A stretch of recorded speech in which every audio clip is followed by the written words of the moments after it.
What is up, everybody? I'm your host, Root with my co-host, Shabz, aka Willie Nelson. What is good? What's up? What's up? Yes, we are here for episode 2 of Andor, the spoiler talk. We did the spoiler-free talk in our last episode, so if you want to just get our overall thoughts, you can check out the that episode and see what we thought without getting any of the major spoilers for the show. But we will continue our spoiler discussion while going through the episode, piece by piece. So why don't we just do that right away and get right into it with Endor episode 2?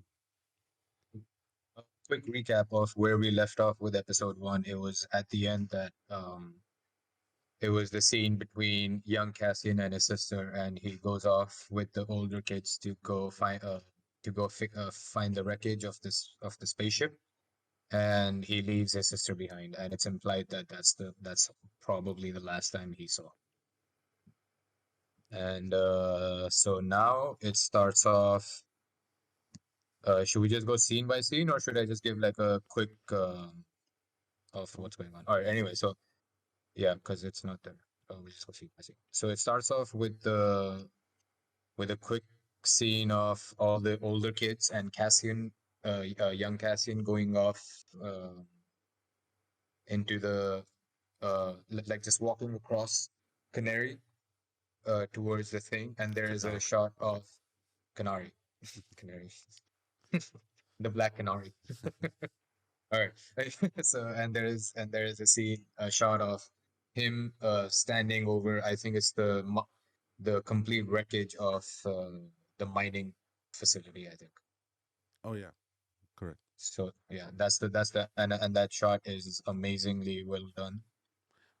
Makes you You as think a that cinematographer, maybe the kids were like the children of the mining company or something like that. right? Right. I assume we will Or find out maybe their more. parents were workers in of Canary Yeah, exactly. in the mining place. And Correct? Is that's what you said? they mentioned something happened. I think something already happened on that planet, and I think we will learn more about the history of what actually happened over there. Um, Right. but yeah, But go ahead, Nisha. as a cinematographer, did you enjoy like the show? Yeah, it was beautiful. Yeah. Again, the fact that they're not using the volume, I think really like the show has a lot of you feel the size of the space quite a bit. Right. You know, I've like I was saying in other Star Wars shows, sometimes that because of the volume, it felt a little bit more compact. Right. But yeah, again, it feels very lived in and real, and even though it's obviously a CGI shot, I thought great. Okay. Like it didn't look CGI to me. I thought like even when I'm looking at it right now, it looks so cool. Like with Andor, like tiny little and this huge like Grand Canyon sort of a thing. It's got like steps on it and stuff, and like yeah, very very cool. And you can see like a tiny little machinery. Yeah, the overall look from the show is incredible. Mm. You know, like Yeah. it does not, but like I just think it doesn't look like a TV show. It just sometimes Yeah. feels like a TV show. Right. Yeah, I agree. I think the story and like because it's like it's so much longer than a regular movie. I think that's what like kind of gives it away. But if you just in terms of just like visually, like it does in a lot of ways look like a movie. Yeah, for me, it's mainly the pacing and maybe the whole flashback editing together Mm, because it's right. just such a TV cliche at this point. But Mm, yeah, that's the only things I would say give it away. right. All right. So next scene is your favorite scene with what was his name? What did you Hammer, name bro, him? Hammer Bro. love him. Hammer Bro. Last time we saw him was at night when he was giving the nighttime his nighttime show, and now we see I him think this is the like first time we see him, right? Isn't it? is it? I think we saw him first episode. Maybe I thought we see Did him we? twice in episode 2. Anyways, Oh, okay. but I thought we talked. I Oh saw yeah, okay. Like maybe it's the first time. You're right. I saw a lot of people online thinking the same thing. I thought there was Quincy Jones, like really like Mm, famous voice actor and actor that I really like. There's like yeah. a game where he was like a detective, and you got Mm. to be his robot uh, Oh, really? partner, What and game is it that? was incredible. It's called Detroit Become Human. Oh, Um, I want to play that. really It's good. on my list. Yeah, Maybe I a got it huge for fan free. of him, but I looked at it again. I don't think it's him. And I checked everywhere Oh, it's online. not. I Oh. couldn't find anything that confirms that it's him.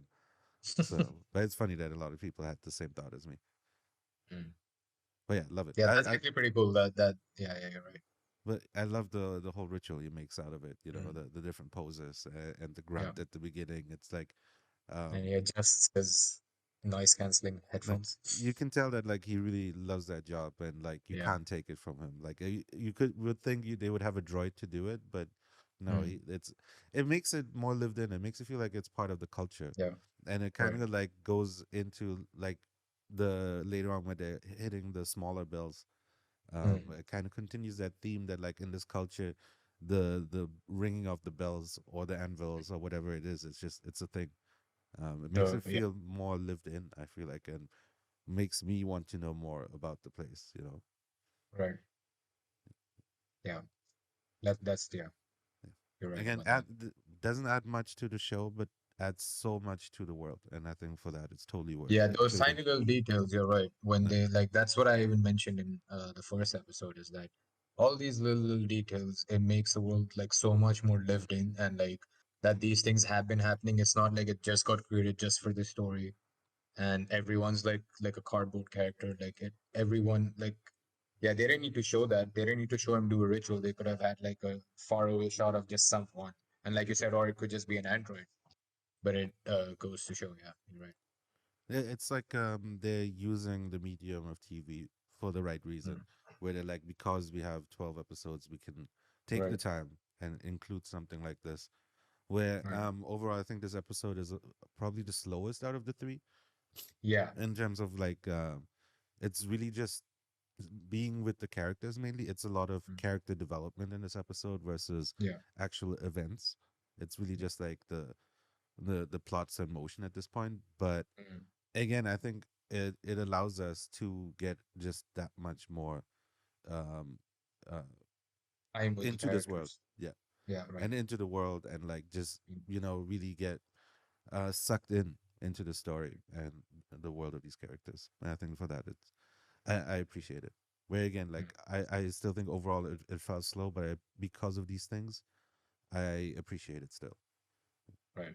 You know? Yeah, that's true actually. I don't know if maybe it would have been better if it was like the first episode was like 30 minutes of screen time. If out of instead of three episodes, 30 minutes each, if they would have done like two 40-minute episodes Yep. and included all this stuff, like, like segregated it into episode three and one. I think that may have worked better, but yeah, you're right. Like, since they had to do three episodes or whatever, the second episode is a good way for us to, like, we got to understand some of the characters and what's happening, and there's a plot that's now in motion. And now, instead of jumping right into the main thing in episode three, we have time to just like chill with these people in this world and just see what they do on like a regular, like a daily basis, and how does their morning routine start for the town, and how they interact with each other. Like those, like that kind of stuff would have probably been left out had they just had to keep moving along. And I think we haven't seen that much of actual what it's actually like living in the Star Wars universe. So to have like the first time where we get to see it be a show where they just take some time and actually let Right, us understand before Endor probably goes on a grand adventure.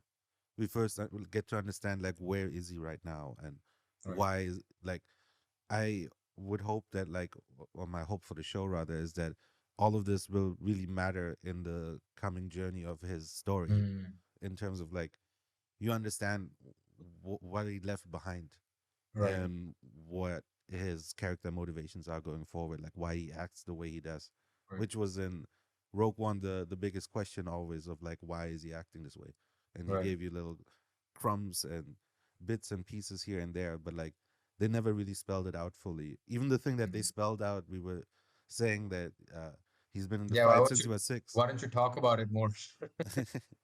Why don't but you take 5, 10 minutes to just talk about that? yeah, that's basically what I'm hoping for. That they just do that. Like Yeah, you it use this time and make it mean something. Then I'm okay with it. yeah.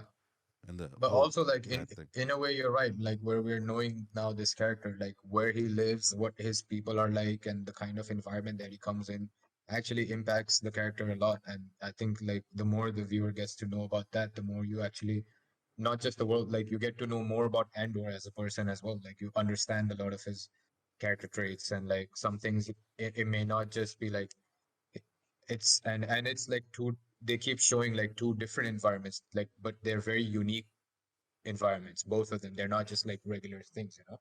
So I think we just seeing other people around him and how all that impacts him as a person, it like makes us understand him even better, even like adding to what he does in the story and within the plot and how he interacts. But just seeing other people, you kind of understand him better as well And with that. and you kind of get a payoff for the setup of the town meaning something already in the next Right. episode, where they are actually, their own character. Like the entire Right. town matters. Yeah, Mm. you're right. Yeah. All right. That was Mr. Hammer Bro, doing his thing. And then you see Andor walking back into town. It's super early, and he comes and meets another scavenger. He meets those. You see sort of like a quick shot of like morning rituals of all these people that we've seen before. The junkyard manager, and his construction worker a friend is there. They're like putting off like their gloves and stuff. You know, you just see like you have these quick shots of each part of the town where that we were introduced to in episode 1. You see them again, like what they're like at the beginning of the day. How do they start their morning? Everyone, even like the alley where your other favorite character was vetched. Yeah, vetched. You see that little lane as well, and you see everyone's like sort of setting up shop, like and uh, where we're from, we've seen shops like that. You know, like people setting that up at like 5 in the morning, 6 in the morning. You know, on the road, like just like by the side of the road. And yeah, that's It makes it's it really feel more cool, lived in. And right? I thought the shot of the gloves was really cool, actually. Like it was such a With the quick thing construction workers. where it's the one with the door, and then there's just gloves on Yeah, the side, yeah, and it's again it just looks all very ritualistic, but also very structured. Like yeah. like I don't know. Again, it just feels like It's like any other like office or like like how we are in today's day and age. You uh, just see like when everyone just starts their day, you see everyone doing exactly that. They're just going on with their morning ritual, you know? yeah, And you see that for every. You even see the guy who loaned him the money, just sort of sitting there starting up something. And then you see Bix walking into her office, where you see in the back, like you said, there's gloves for the construction workers. And then where Bix is walking, there's like rocket launchers or something in the back. And she just sort of walks over to like this like janky control station. And I actually noticed that right now. I didn't make a note of that earlier. That it's funny how like opposite it is in terms of cheap looking to the control room of the corporals where the guy is eating the ramen. yeah. I just noticed that like There's this definitely one is so janky. there's a great contrast between the two, Yeah. but Even the colors, like that's like bright blue, you know, yeah, the corporals. And this is like dirty and it's like sandy and there's like no light. She's like coming through like a hole in the wall. Yeah. Sorry about it. no, yeah, you're right. Oh yeah, yeah. Oh, yeah, yeah. And then you see her walk onto the thing and she checks something on her computer and she's like, "Oh my God," like she has that look, you know. And her boyfriend walks in and he's like, "Hey, what's wrong?" And she just immediately shuts something down. She's like, "Oh, I'm just tired." And and he's like, "Hey, you tired for a meal? Let's do this."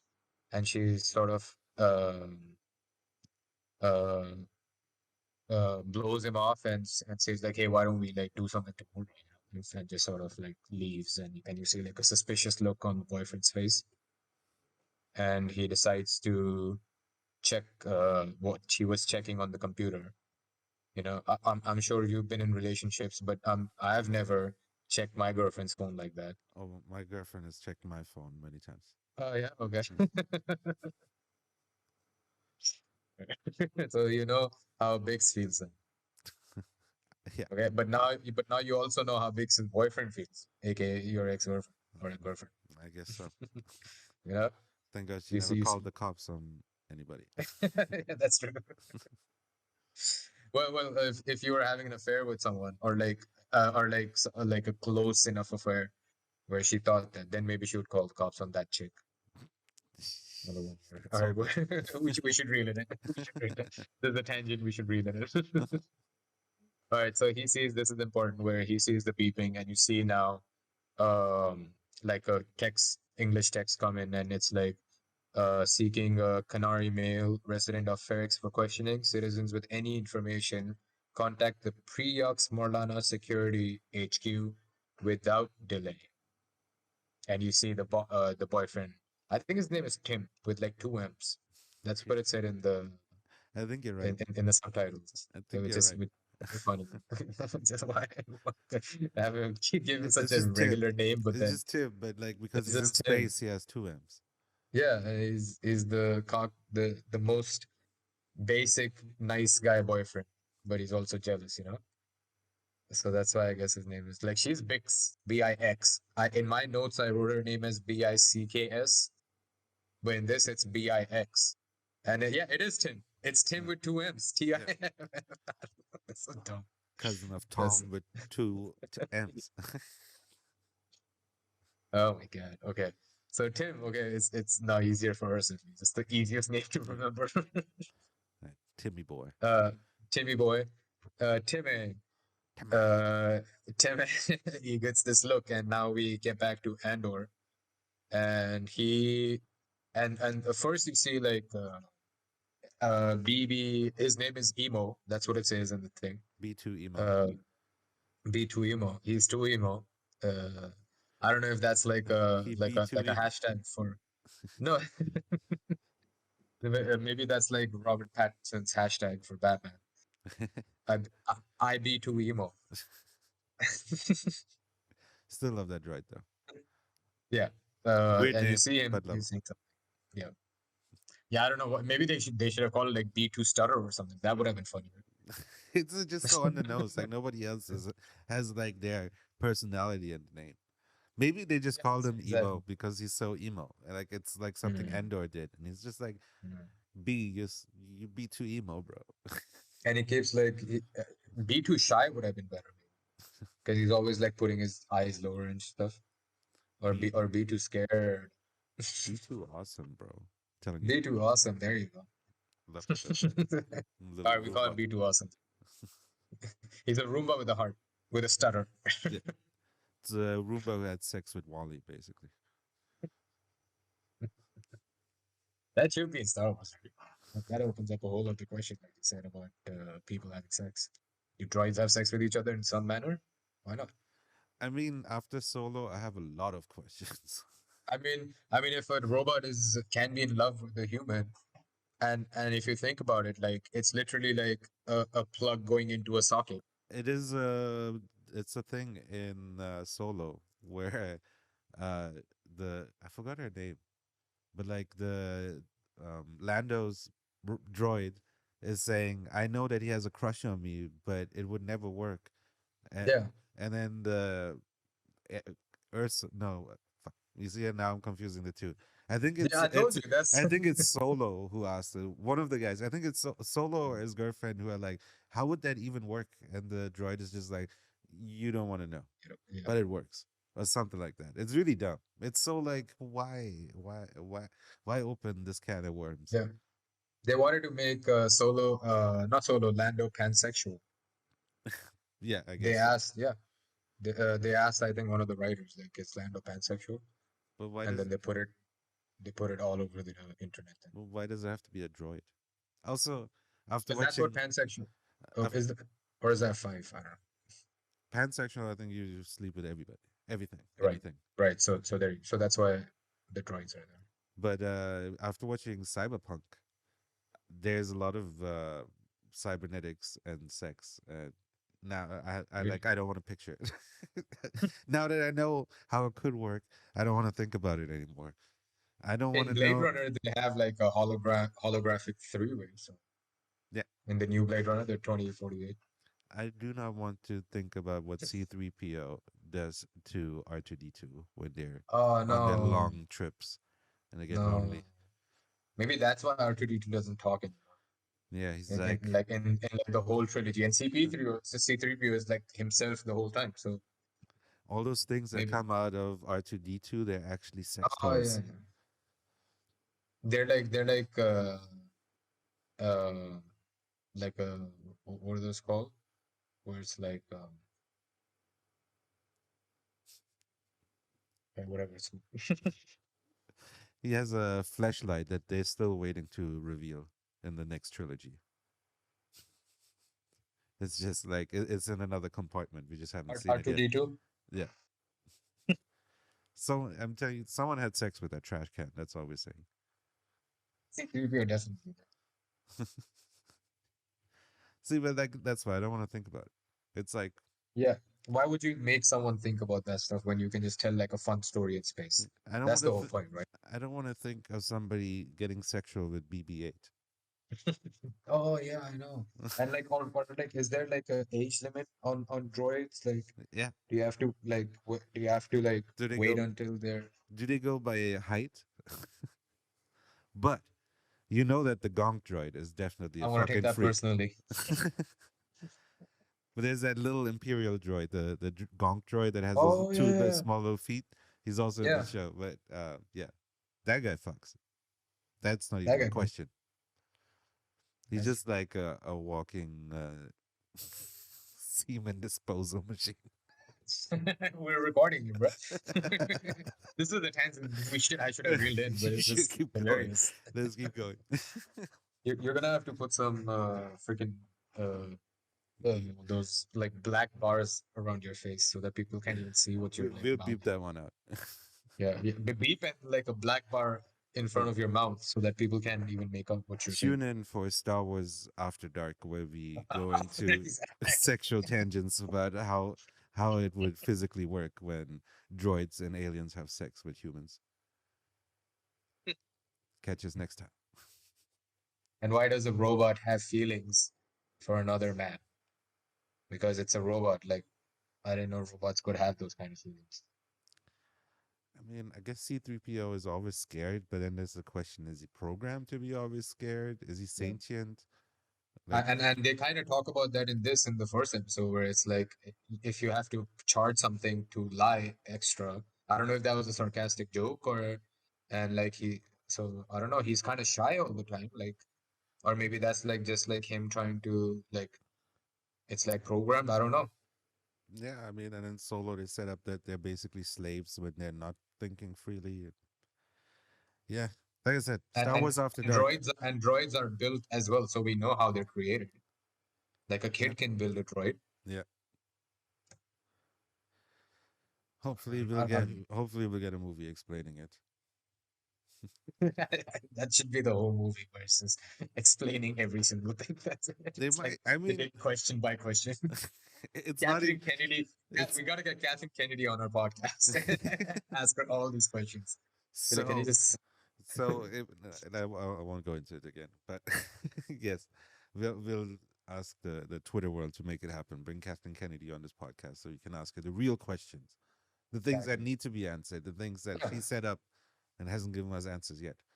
At exactly. least tell us that she's going to. And George Lucas too. You know what? That's going to be the movie. It's not even going to be a movie. It's just going to be our podcast that they will show in the theater, and it's just us explaining what droids are with Kathleen Kennedy. There you go. There you go. Well, yeah, All what right. were Where were we exactly? Okay, so you see, we were right at the him, the boyfriend, getting that look on his face, like, oh, I'm gonna alert the authorities about this guy. And then you see Andor like walking or something. his house most likely. And then you see a shot of B2 emo just like saying something, and you see like an older hand like, hey, like keep quiet. So you automatically know that, oh, these two like know each other. And then you see like it's an old lady just like sitting in the dark next to B2 emo and Andor, and it's Andor's house. She And be they too sort of emo too. yeah, exactly. She'd be too sad. Yeah. And oh yeah, so and again, the first thing she asks him is, "Hey, what happened?" And he's like, "Wait, what?" And he's like, "Oh, my face, where it looks like someone like hit me in my cheekbone." Uh, and she's like, "Yeah," and he's like, "Oh no, I just need to go wash up." So like we mentioned in our previous episode, where it's like, I'm so glad that that one injury is like that's how regular people would get injured, where it stays there, it bruises up or something, and everyone will ask you if it's on your face, like, hey, what's up? And it's not just like a throwaway thing, it actually has like impact on the story, where the first thing he has to do is lie to the people who are asking him what's up, you know. But I don't think that's how bruises work. That you just wash them off. No, but he's just like acting like, Uh, "Oh, I just need to put my makeup basically, on. I need to put I my noticed that with the two concealer." where I was just like, that doesn't even make sense anymore. You're not even trying No, but now. it's not a bruise. It's more of I mean, there's like like open cuts, right? yeah, yeah, yeah, and it's like red. Yeah, But point was like in like regular yeah, I get like it. injuries, like people would notice it even like if even like not like right after, but even like a day later, you know? Yeah, I feel like it goes back into the whole thing with there's just such a routine to everything that everybody Yeah, wouldn't notice anything sticking out. exactly.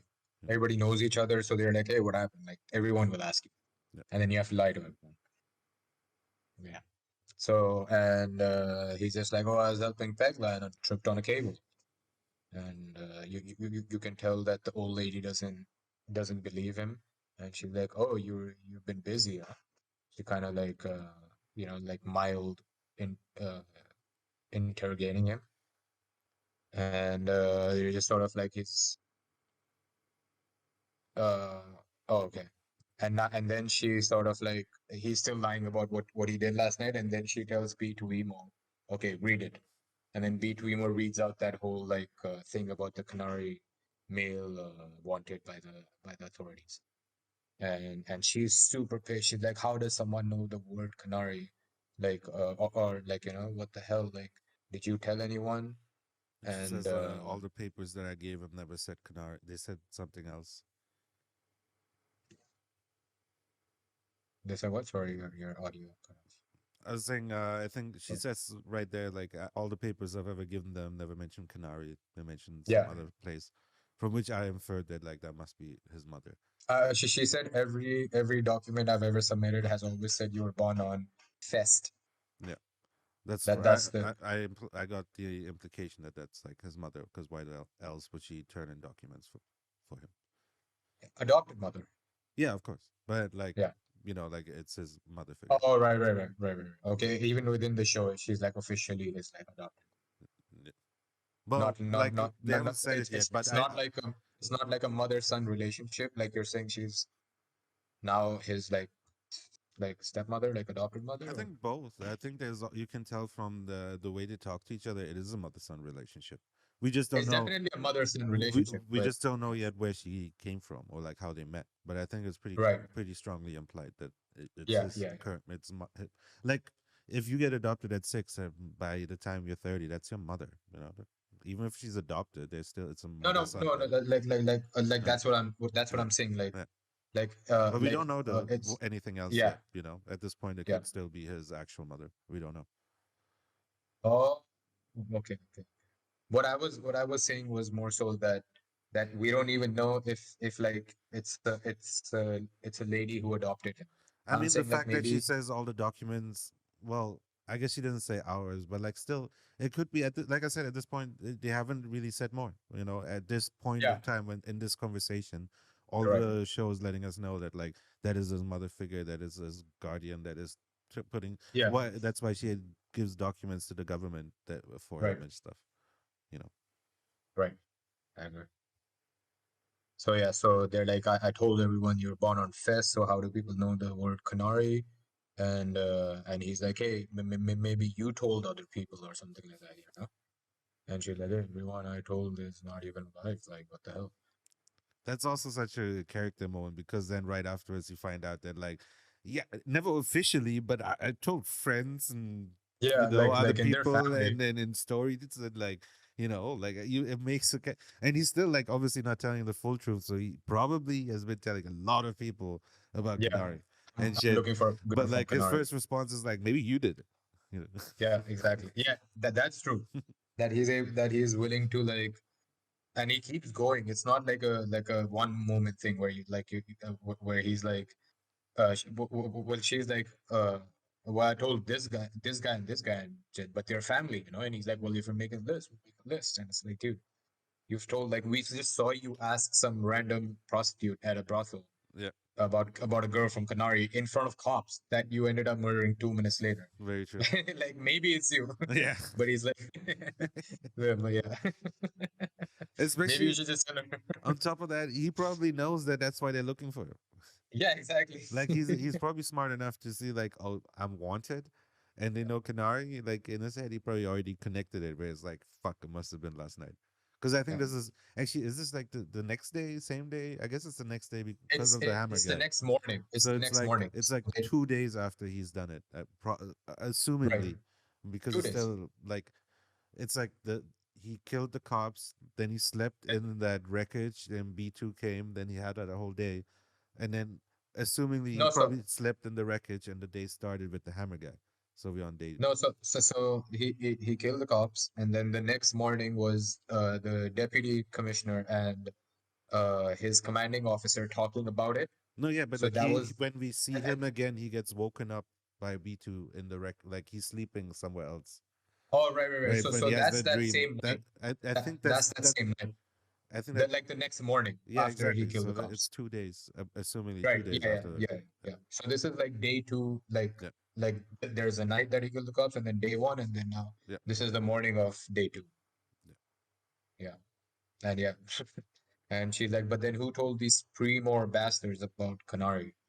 And you can tell like she hates these guys. Premor is what they are referred to as the Corpos. corporals. I like Corpo better. Yeah, I like it. It's much easier. Also, Mhm. again, in Cyberpunk there's corpos. Oh, okay.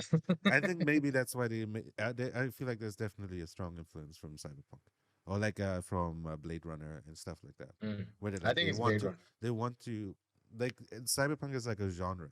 Cyberpunk Right. 2077 is a specific property, but just the Mm. Cyberpunk genre, I think they want to evoke certain things from there by Right. doing these little things. Where it's like, yeah, that is very cyberpunky. Mm.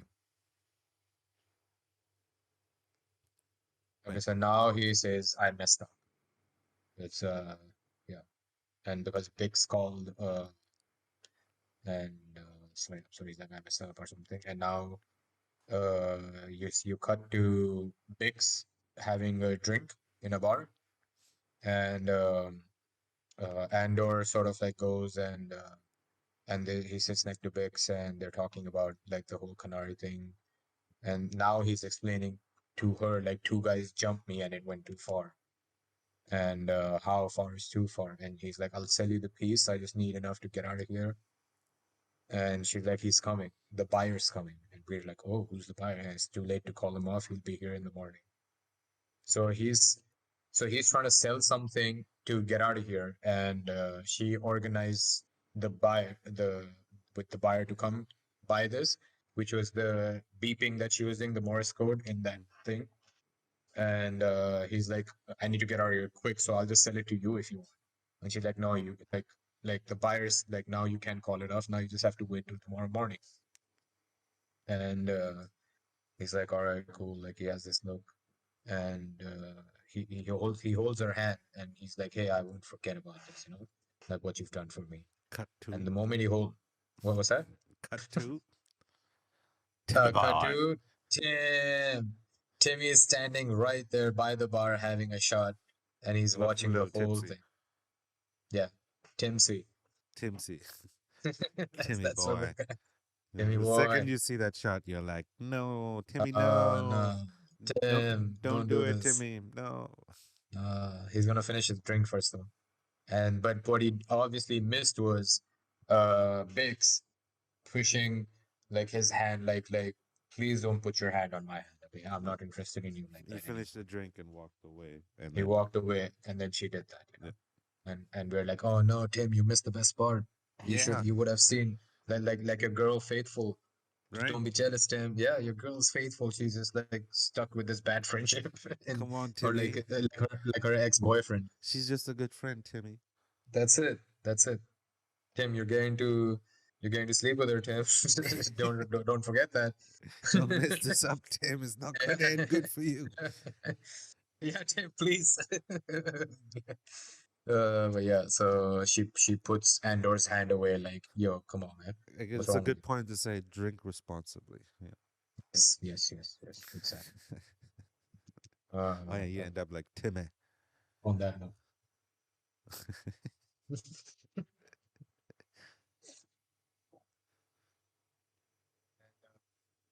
Andor just sort of, he's like, okay, cool, and he just leaves. And then you see Timmy like fully drinking out of his flask, dude. Like going like fuck this. Like I'm gonna, I'm gonna tell someone or the other. And he's like pissed. He's about to cry, I think. He looks distraught. There's like the cold smoke coming out of his you can tell he's cold, lonely, and sad and dejected, and you see it on his face where he like stops for a second, and you see like he's crying and shit, like because he's like simp, and he's just like drinking, and you can see like whiskey liquid out of his flask, and then he thinks for 1 second, and he's like, you know what, fuck this, I'm gonna do it, fuck that guy, and fuck that girl also, Isn't it like when and he's in the wall, he looks over and he sees the payphones and like looking him in the face. yeah, well, he sees the payphone from a distance, and he stops for 1 second to fully contemplate, like, do I really want to do this? Kind of a cool choice that they have Yeah. payphones. Yeah, so that's what I was gonna mention. Where now when he comes close, we're like, oh, it's a payphone. And I love the alien on the other side. That's just like, what the hell you doing? And he's just like, he's hiding and he's like Exactly. doing some shady shit on the phone. Which is just like, nice That's how choice. people on payphones are. They're shady. Nice choice. Yeah, Again, great world building. He could have been just yes, like we in space with spaceships and stuff. He could have just gone bloop with some kind of flip phone and be exactly. like, "Yo," and send like a little like beeper Yeah, text to someone's sidekick.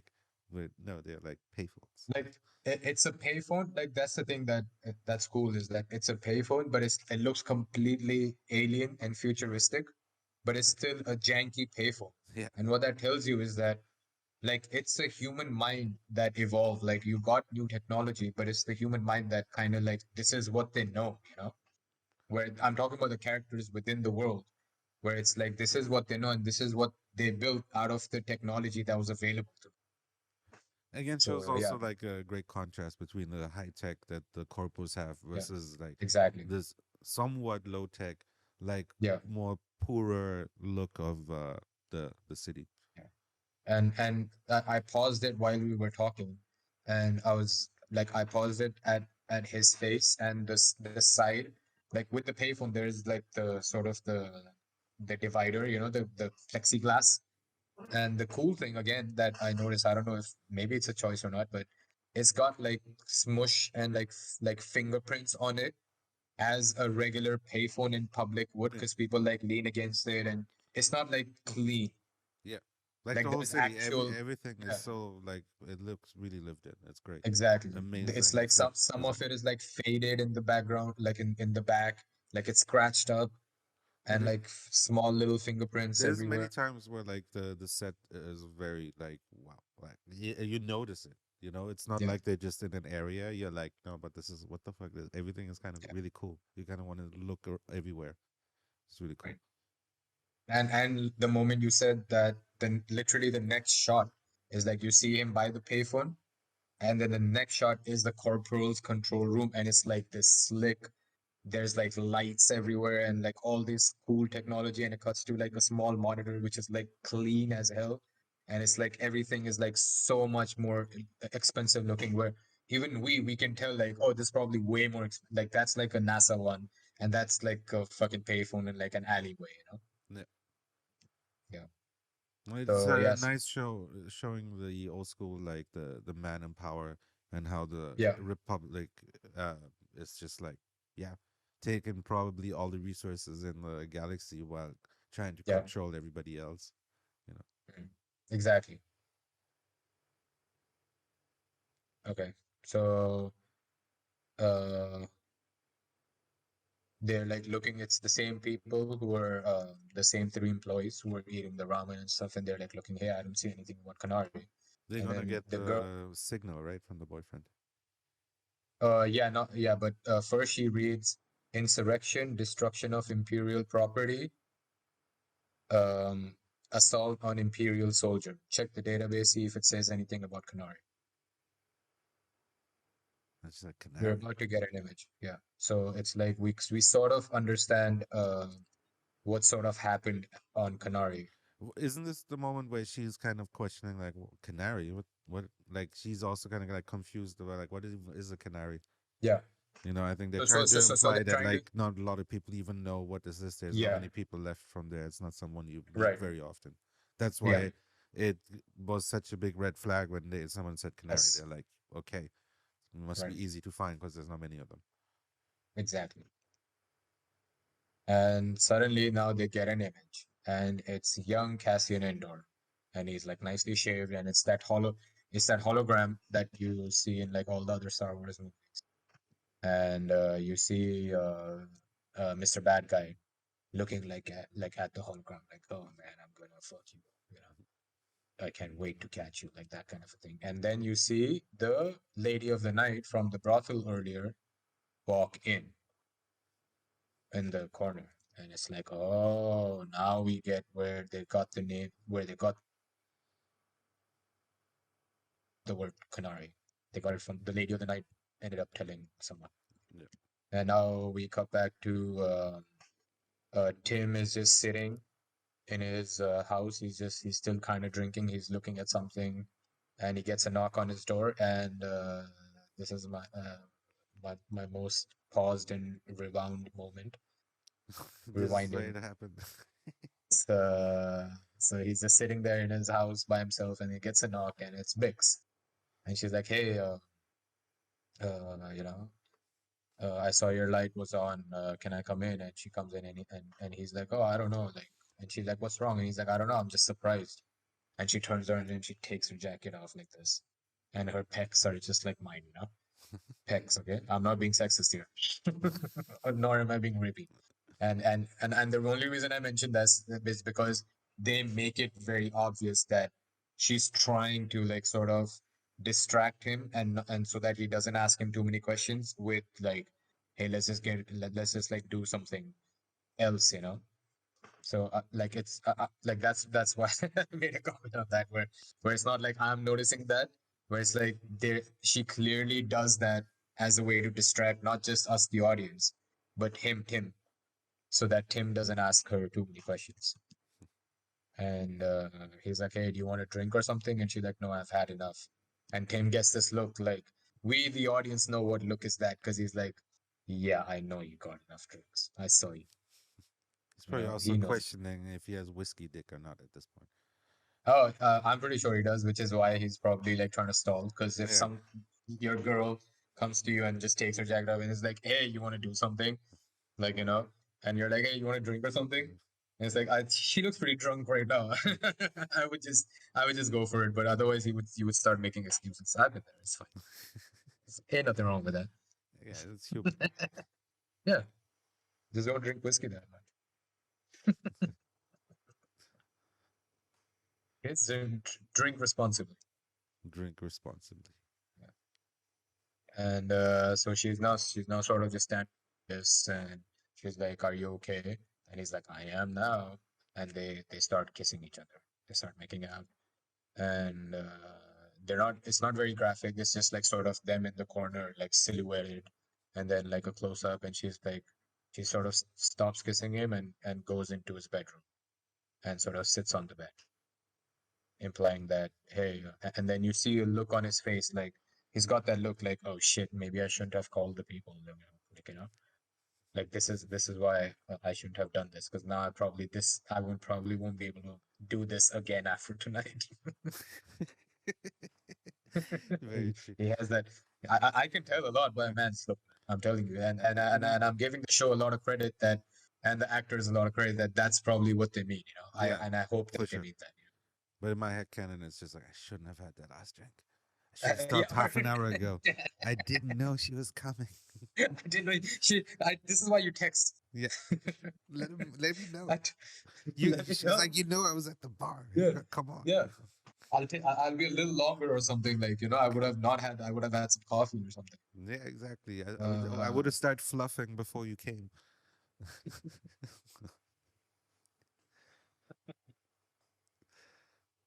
But yeah, that's my head canon there. oh my God, I'm like I'm trying to like decipher his face and body language as to how it appears at the show and Oh what it's no, doing what you for the said is character. definitely what it is. And you're like, yo, man, you're looking at it from the human perspective. Sometimes I just like to make my own head canon to make the story funny Yeah. or better. No, I know, like it's great that we have different perspectives, because No, I'm but sure there are people who are doing both. yeah, for sure. Maybe someone thought the other. I'm not saying I saw that too. What you're saying, like that's definitely what they meant. Don't lie, bro. You just thought of the whiskey dick. That's all you were thinking of. That was like the parallel thought that was going on as this was all was happening, and I'm taking in the story and what the story is telling me. No way. There's the other story in my head where it's like, yeah, but if you take it a little bit one step further into reality, we want to have it grounded and Exactly. stuff. Let's ground it just this much more. For all we know, maybe you're right. Exactly. Maybe the Yeah. writers actually were like, that's what we actually meant, I but mean, it it works is. both Yeah. ways so that like we can do it Exactly. in a Disney show. We Exactly. implied whiskey dick without saying it. Yeah. If you know, you know. If you don't know, If you you don't. if you know, you know. Yeah. And if you don't know, now you know. Or that. And Yeah, your homie next to you will tell you. It's like, exactly. oh, I know that look. And And it's like, Timmy, there's that Timmy look. yeah, We're gonna call it the Tim look. yeah. No, you pulled a Tim You with pulled it with in, two bro. M's. When you have that one extra whiskey at the end, you're like, you pulled You're it in. you're about to pull a Tim, bro, and I'll be careful. You should have spelled it with one M. Exactly. You went too far with that second one. Yeah, it's overkill. It was not needed. We got It it was at the not first needed. M. Yeah. I'm surprised they didn't spell it with a TYMM. Double T Double, I double M double with a T, silent H. T, double T. We need to know. Like, I hope his family will show up in the fourth episode, and you Yeah. find out Joshua with two S. Or two A's at the end. Joshua. It's John, but the H isn't where you think it is. Oh, oh, you're doing a crossover. Huh? You're doing a crossover. Look at you. We're already in that territory now. We're merging different universes together. It's the podcast universe, connected universe. Exactly. We're expanding it. We're expanding the pod universe.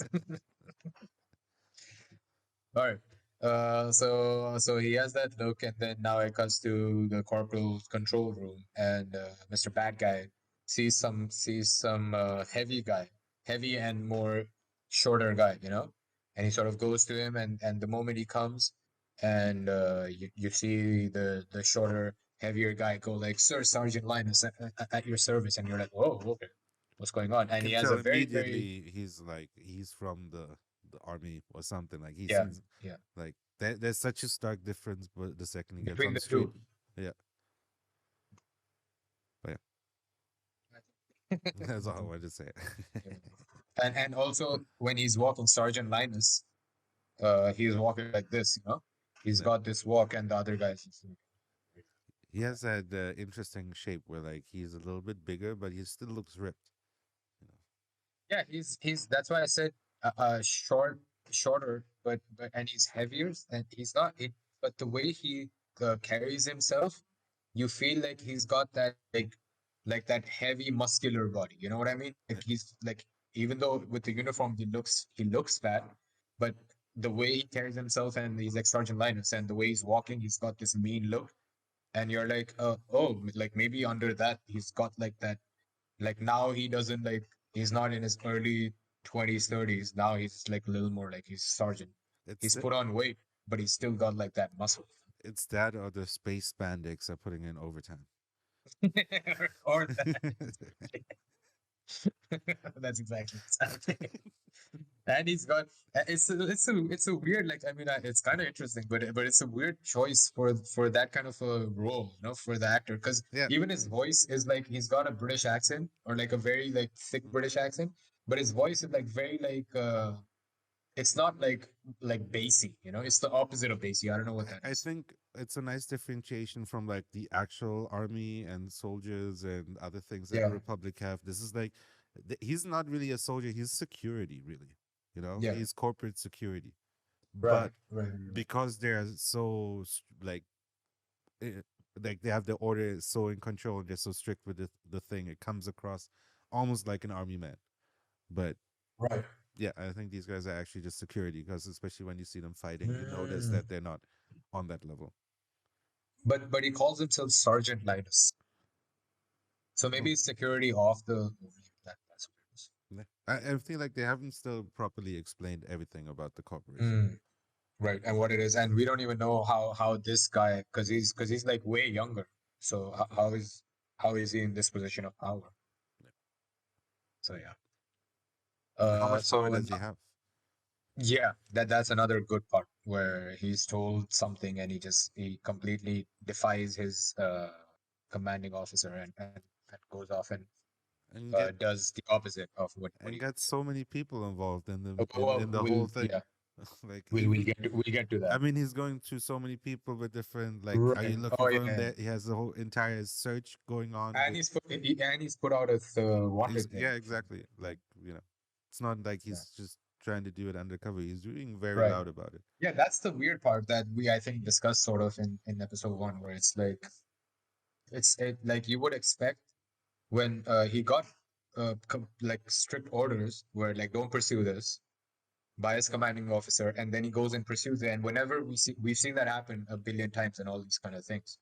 But whenever that happens, it's always like on the hush hush. Yeah. He's just in his control room, just telling all his Well, employees just to look for everything, that was my like whole wide point. open. That like they're whispering everything, but Right. they're doing it in front of everybody. Yeah, and everybody that they're doing it in front of has the same orders for the same project. Yeah. So like it's not like it's the same three employees that have been looking for a canary mail that are right there that they move away from. Yeah.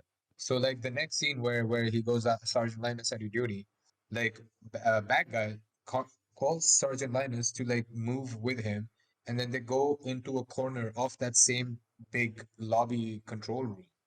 So it's like, why did you go there and hide when you're talking about it openly and you're like shouting, like telling the employees to like get on, like that's what he was doing in Yeah. episode one.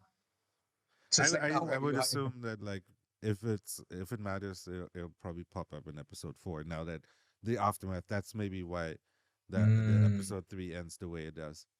right, right, right, right, Yeah. right. Right. So he calls him in the corner and he's like, come, we need to like move fast on this, that, this, that. And Sergeant Line is like, I really like your leadership, and like, you can see that he sort of respects bad guy. And the funny thing is, he asks him, he's like, you've got a team? And he's like, I think 12 people. And then the one very important question is, Sergeant Linus, like bad guy is looking like to the side, Sergeant Linus is in front of him like this. And Sergeant Linus asks him, are you going to suit up with us, sir? And the guy, like bad guy, looks at Linus and he goes, I think I should, don't you? So you can see that he's like This unsure, like this how is to carry himself. this is the first time where you actually start seeing it, where you're like, Yes. oh, like it's so it takes you so back at first, where you're like, oh, Yeah. like what? Okay, that's kind of awkward. Yeah. Where you can see that he really wants to be a hard ass, but he doesn't know how to be one. and he's like taking like he's trying to act like a dick manager when he can, but when he sees an actual army guy, he's like taking notes from him. And the army guys, because he's an army guy, he is always respectful of his authority, so he's not like yeah. And so he's like I think I should, don't you? And Linus is like definitely, sir, show of force, boost morale. So it's like he's giving him notes on how to be a hard ass and a hard dude. And he's like, nothing like seeing an officer on the line. And you can see the look on bad guy's face, and he's like, he's got this smug look, and he's like, yeah, hell yeah, that's what I am. I'm an officer on the line, and people better respect me. And he's got like this cool, like I can't even do it. He's got like this look, like, and he's got this smile. I can't even pull it off. He's so much better at it than me. And The bad guy smile. yeah, bad guys, yeah. Oh, so maybe his name is Linus, and Linus Tech Tips. it's He looks a little bit like it. It's like it's called Linus Tech yeah, Tips. Linus Technus. No, but now it says Sergeant Mosk. Linus Mosque, maybe. Yeah. Oh, yeah, maybe Linus Musk. Yeah. So, if I may, sir, hats off to you and Chief Inspector, two men dead, line of duty, colleagues. If it is It's outra- Linus, It's if, and he goes, it's outrageous. Oh yeah, sorry. Go on. well, if it is Linus, that's another very basic ass name. Yeah, what the Tim and Linus Linus. Musk. The British guys have like the most basic names. Yeah. Everyone's like Bix, Andor, BB2 Cassian. Emo, Cassian, Cass. Cass, Cass, Vetched. Yeah. Hi, I'm Linus. Yeah, I I am It's my Tim. friend Tim. With two M's, and the second M is not where you think it is.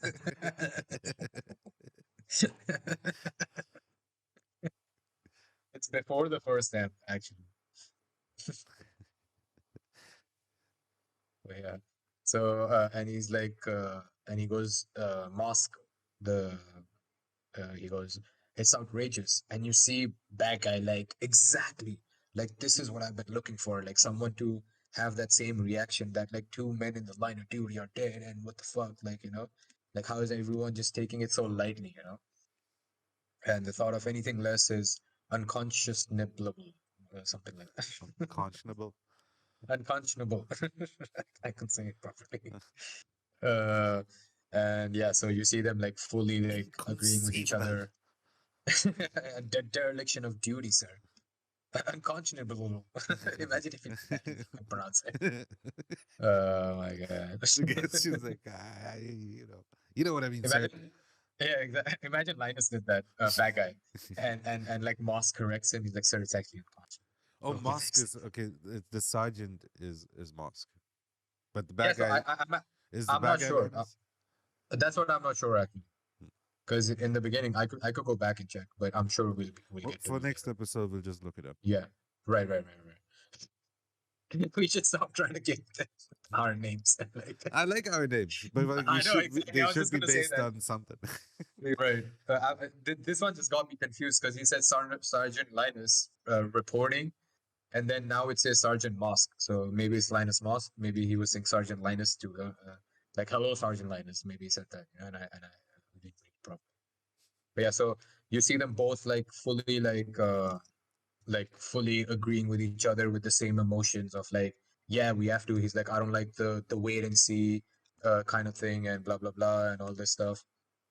Pockets of fomenting corporal tactical forces are the empire's first line of defense. And he's like, and the best way to keep the blade sharp is to use it. Mosk is saying all this, and you just see that look on. My God, if I could show you this look, like you will fully understand what it is. Can I share my screen for a second? Okay. Okay, go live, right? I'm so scared of doing this. Can you see it? Yeah. Wait, Can you see that look? no, it's a black screen. Okay. What about now? No, it's still a black screen. Yeah. Oh, something showed for a Yeah. second, but now it's black again. No, What about now? it's not liking it. All right, whatever, fine. I'll just turn it off. Stop streaming. Probably Hotstar doesn't like it. Yeah, exactly. We'll Oh yeah, work maybe on it. that's what it is. I'll work on having media in here and stuff like that. Yeah, we'll Yeah, we'll put some images and some shit in yeah, the background, and yeah. I can do it here we'll so that the viewers can see it. oh yeah, Maybe exactly. you won't be able to see it, but at least the viewers can. Okay, yeah, yeah. That'll be perfect. All right, so yeah, so he and you know he just has his like okay, so also we get to know what they actually are. They're the first line of the defense of for the Imperials. Corporate tactical forces are the Empire's first line of defense, and that's what they are. So you kind of you get the idea of who they are and like you know what kind of power they have and what their job and their duty and stuff is like. So Sergeant Mosk is like, "Thank you, sir," and he's like, "I'll pass along your kind words to the Chief Inspector." So you can sort of see that he's sort of like Mosk is sort of buttering him up so that he also maybe can move up the ranking. I think like that's the feeling I got from that sort of from that scene. And now we see a small scene of Andor's mom and BYOB. Uh,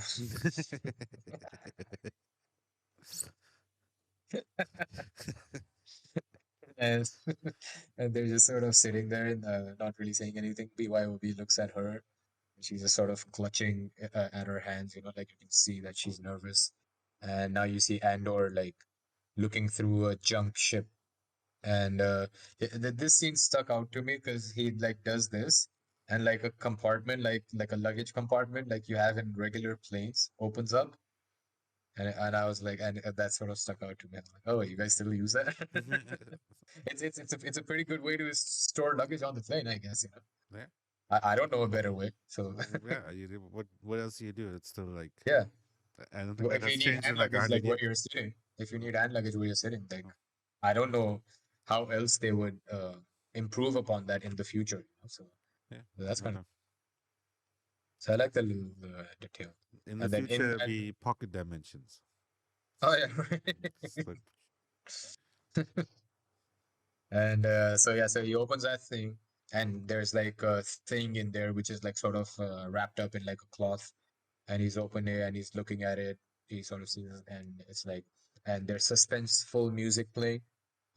Subtitles really want us to know that, and uh, and you see that he's looking at like this device thing, you from know, what I and you understood, it's the device he got from the wreckage, and he probably kept it there to hide it. yes, Like, yes, yes, yes, exactly. That's what it is. So this is probably the thing that this is it. This is the thing that he's looking to sell so he can get enough money so he can flee. And this is where he was storing it in like some random junk ship in like the compartment of a junk ship because no one would go there. And now it's at night, so he's taking that out, he's wrapping it up, and he puts it in his little bag, you know. I don't know what those are called. The satchel. satchels. There we go. And yeah, and he's just sitting there, sort of contemplating his life, I guess. And then it cuts to the flashback, and you see everyone, like all these kids are like in position for something, right? And you see the leader, which is a girl with the thing with the paint like that. She's like she tells them like, okay, you do this, you do that, and then she goes first to by herself towards the wreckage of the spaceship. And and yeah, it's a very similar scene to Lost, just like a different like island, you know. And and you see Castian's point of view looking at the leader. The girl, I kind of said that I think not just like in a lead in like a way, but in like a leader way, but I think he like has a crush on her as well. And you see her like looking like what's going on. She's got her spear ready, and you see Cassian always like just like daydreaming about her. You can just tell, you know, like every kid around that area is like getting into position. They've got like a look like they're ready for something, and Cassian's just like by the tree. He's like he sort of notices, oh, everyone's moving. I should move along with them, which is why I thought that I think he's like very infatuated with this girl, and he's just like sort of looking at her. Which makes the next moment And so much worse because I had quite a problem with it. I was like, oh, okay. it makes them. even like Wait, so yeah, so so so continue. s- so wait, the next moment doesn't happen because then we cut back to actual time. Like you said, like that whole like cutting back to flashback, like it should serve a thing where it's almost like they have this flashback of his origin story, and they're like, we don't know how to use it, so we just literally like splice it into 2 3 minutes Mm. and just like sprinkle it throughout the episode, even if it doesn't really make sense with the plot that's happening. I mean, Also, it kind of does, like you kind of understand his character a little more, but it's not like a scene by scene comparison. out of all the episodes, this was the one that felt the most like, okay, Yeah, this is just like things kind of happening. yeah. It's literally just showing like who he was in on Canaria, and we're assuming like right before he, because we see that moment of him leaving his sister, so we kind of know like okay, Mm. either his something's gonna happen, I think and it makes yeah, a big thing is the whole them looking for Andor is something that we've seen recently in other Star Wars properties, and in general, is not a plot that like would grab an audience immediately. So we still, right, and I think as an audience, we're smart enough to know that like it has to be more than this. So this is like the episode where you really start to like wonder, like, okay, where are we going with this? Because it's right, obviously not that that is can't that is obviously not the show.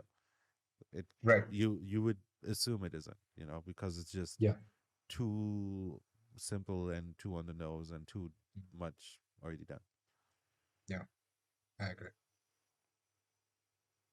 So yeah, and we get to a shot of a spaceship, and you see someone in the spaceship, and we just see the back of their head and like a droid with them saying something, and they're talking to each other, and you don't know who or what's going on. And then the spaceship lands, and who is it? Mr. Starscard, isn't it? Mr. Starscream, yes. And there's a shot of him It's walking Dr. down. We see Selvig from it's Thor. exactly from Thor. That's what's happening He's finally here. figured out space travel. He's And made it. He traveled through he's made space and time. it. And now he's like this rich scientist who just He- goes around buying He's about to things strip because naked yeah, and run around. exactly. I'm here, like in the dark world. But now he's all serious, and this comes to my biggest uh, assumption failure, I guess we can call it. Where when I watched the episode, I thought it was old Boba Fett. I, It's like I can see like because how you they could look think kind of it. similar, and their accent is. I mean, I knew it's Stellan Skarsgård, but I haven't seen Boba Fett. Yeah. I've just seen him in season 2 of Mandalorian. So it was like an image in my mind of who he was at that point, But and they kind of look very similar, and they okay, sound similar too. So yeah. I actually noted down. I was like, wait, why is Boba Fett in this? Boba Fett is actually the same character from episode 2, and he is the same actor in Mandalorian and Boba Fett. And he's Yeah, made some other yeah, cameos now too because he's the clone soldier. So any right, clone is that guy. right, So we're, yeah, different guys. But right. I can see it if you're like not that much into the lore and Yeah, everything. yeah, Yeah. exactly. Like my memory of all these characters is a little more uh, vague at this point. So I and I'm glad that we cleared that up before because a lot of my questions I noted it down where I'm like, wait, why does it need to be Boba Fett? I guess they're because then I was like, oh yeah, the new Boba Fett series is there, so maybe they're connecting it. We I was just like, why would they do that? And I'm like, I just hope they have an actual reason for Boba Fett to be in there rather than him just being Boba Fett and now he's in this. we just deleted 3 pages of your notes. Yes, yes, yes, yes. And those notes are gonna. I wrote like about that. I wrote notes in episode 3 as well, where I'm like, oh, I guess this is why he's supposed to be Boba Fett. So the fact that I thought he was Boba Fett made more sense for the scene that was happening, which we'll get into episode 2. But yeah, so far we still don't see his face. We just see him sort of walking with a cane, and you can tell that he's not like a peasant of that kind of town where Andor and all these people are, because he's got like clothes and his spaceship looks like cooler and neater, and his cane looks like way more like it's not just a stick. There's It's like, something about that cane where we'll see later. It's not yeah, just a I normal think, cane. yeah, exactly. I think it might be a weapon or something because he's got like a handle and like a long thing. And now you see him, it's Stellan Skarsgård, and he's got like a turtleneck, a full uh like a Star Wars Matrix coat on, which is not black, it's beige.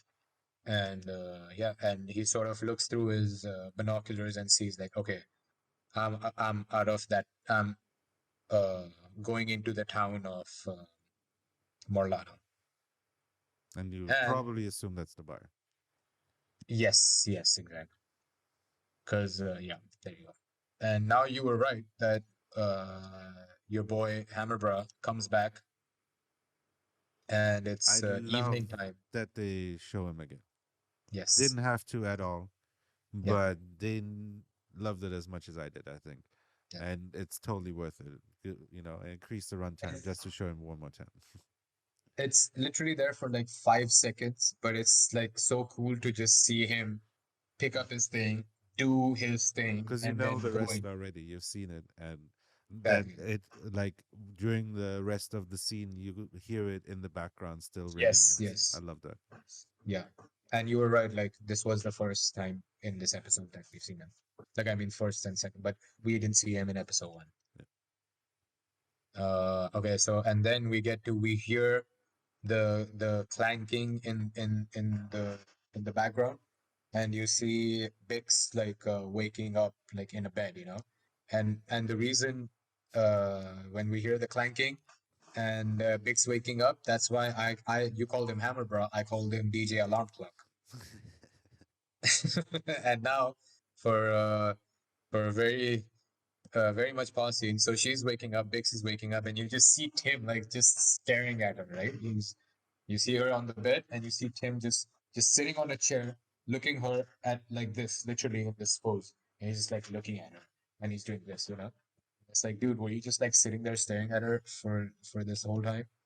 And she sees them. She's like, "Hey, what's going on?" And he's like, "Hey, what's up? Nothing. Like, I'm just chilling. You know, I'm just like I couldn't sleep, so I just thought I'll sit here and just look at you. You know, yeah. Like that's the face he's making. That's why I did that." And she's like, "Hey, you got some calf?" Which I got confused because I was like, because they call Cassie and Cass. So I was like, is caffeine calf or is that her way of saying caffeine? Or does she want to see his leg? Oh, right. You got some calf?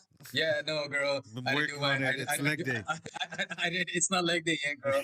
Sorry. I'm. You, you're trying to bully me. You're trying to body shame me, girl. You know, calves are the hardest things to for the muscles to grow. What the hell? As a bodybuilding enthusiast, I know this. I know how it's like the hardest thing Just start for the muscle to skateboarding. actually show. It's Oh, just what'd you say? just start skateboarding. Oh, is that it? Yeah, Yeah, okay, maybe I'll try that then. easy. But normally people just do those calf raises, you know, Yeah, on their toes. Yeah. skateboarding is more fun. Okay, I'll try that. I fell off skateboarding a lot of times, so I don't want to try that. Wear helmet. Yeah. Okay, yeah, that's or knee pads. Both. Yeah. Oh no, she says, "Tell me you have calf," and he goes, "Oh, I was just about to pull it on, you know, because he's British." And he goes, and she's like, "Hey, can you open up for me this morning?" So you can tell that it's her job to go open up the place. Isn't this where we also see some blue milk? Uh, I'm not sure Somewhere in this because I episode was there was blue milk. Anyways, it doesn't matter. I, It's I just a was callback. focused. It's always blue milk is what Luke drinks, and Yeah, I know. No, I know what you mean, but uh, I was gonna say like I didn't notice that because I was focused on something else. I know. Because where she goes, she's like, "Hey, can you open up for me?" So he's in the kitchen, So that's why I and then didn't see it. You see, I was looking at the milk, like the there you go. filmmakers wanted me to. Yeah, there you go. And filmmakers wanted me to see something else too, which is Mm, why I checked it a couple of times where I'm like, did they really do that? did they Because really put blue milk in this kitchen? did they? Because that's gross. That's disgusting. How dare you put blue milk in calf? That's gross. That's a blue milk latte right Yeah, there. right? You should put green milk in there, if any. Yeah, exactly. So It cuts back and forth to her on the bed and him in the kitchen making calf, and you see her putting her pants on, and it really because like okay, so Take us through it. there's this there's a scene of her, right? Okay, and I'll try and put my legs. Maybe you can see. Whoa, watch it. This is important, and the reason I'm doing this is that, like you said, the filmmakers wanted you to notice blue milk.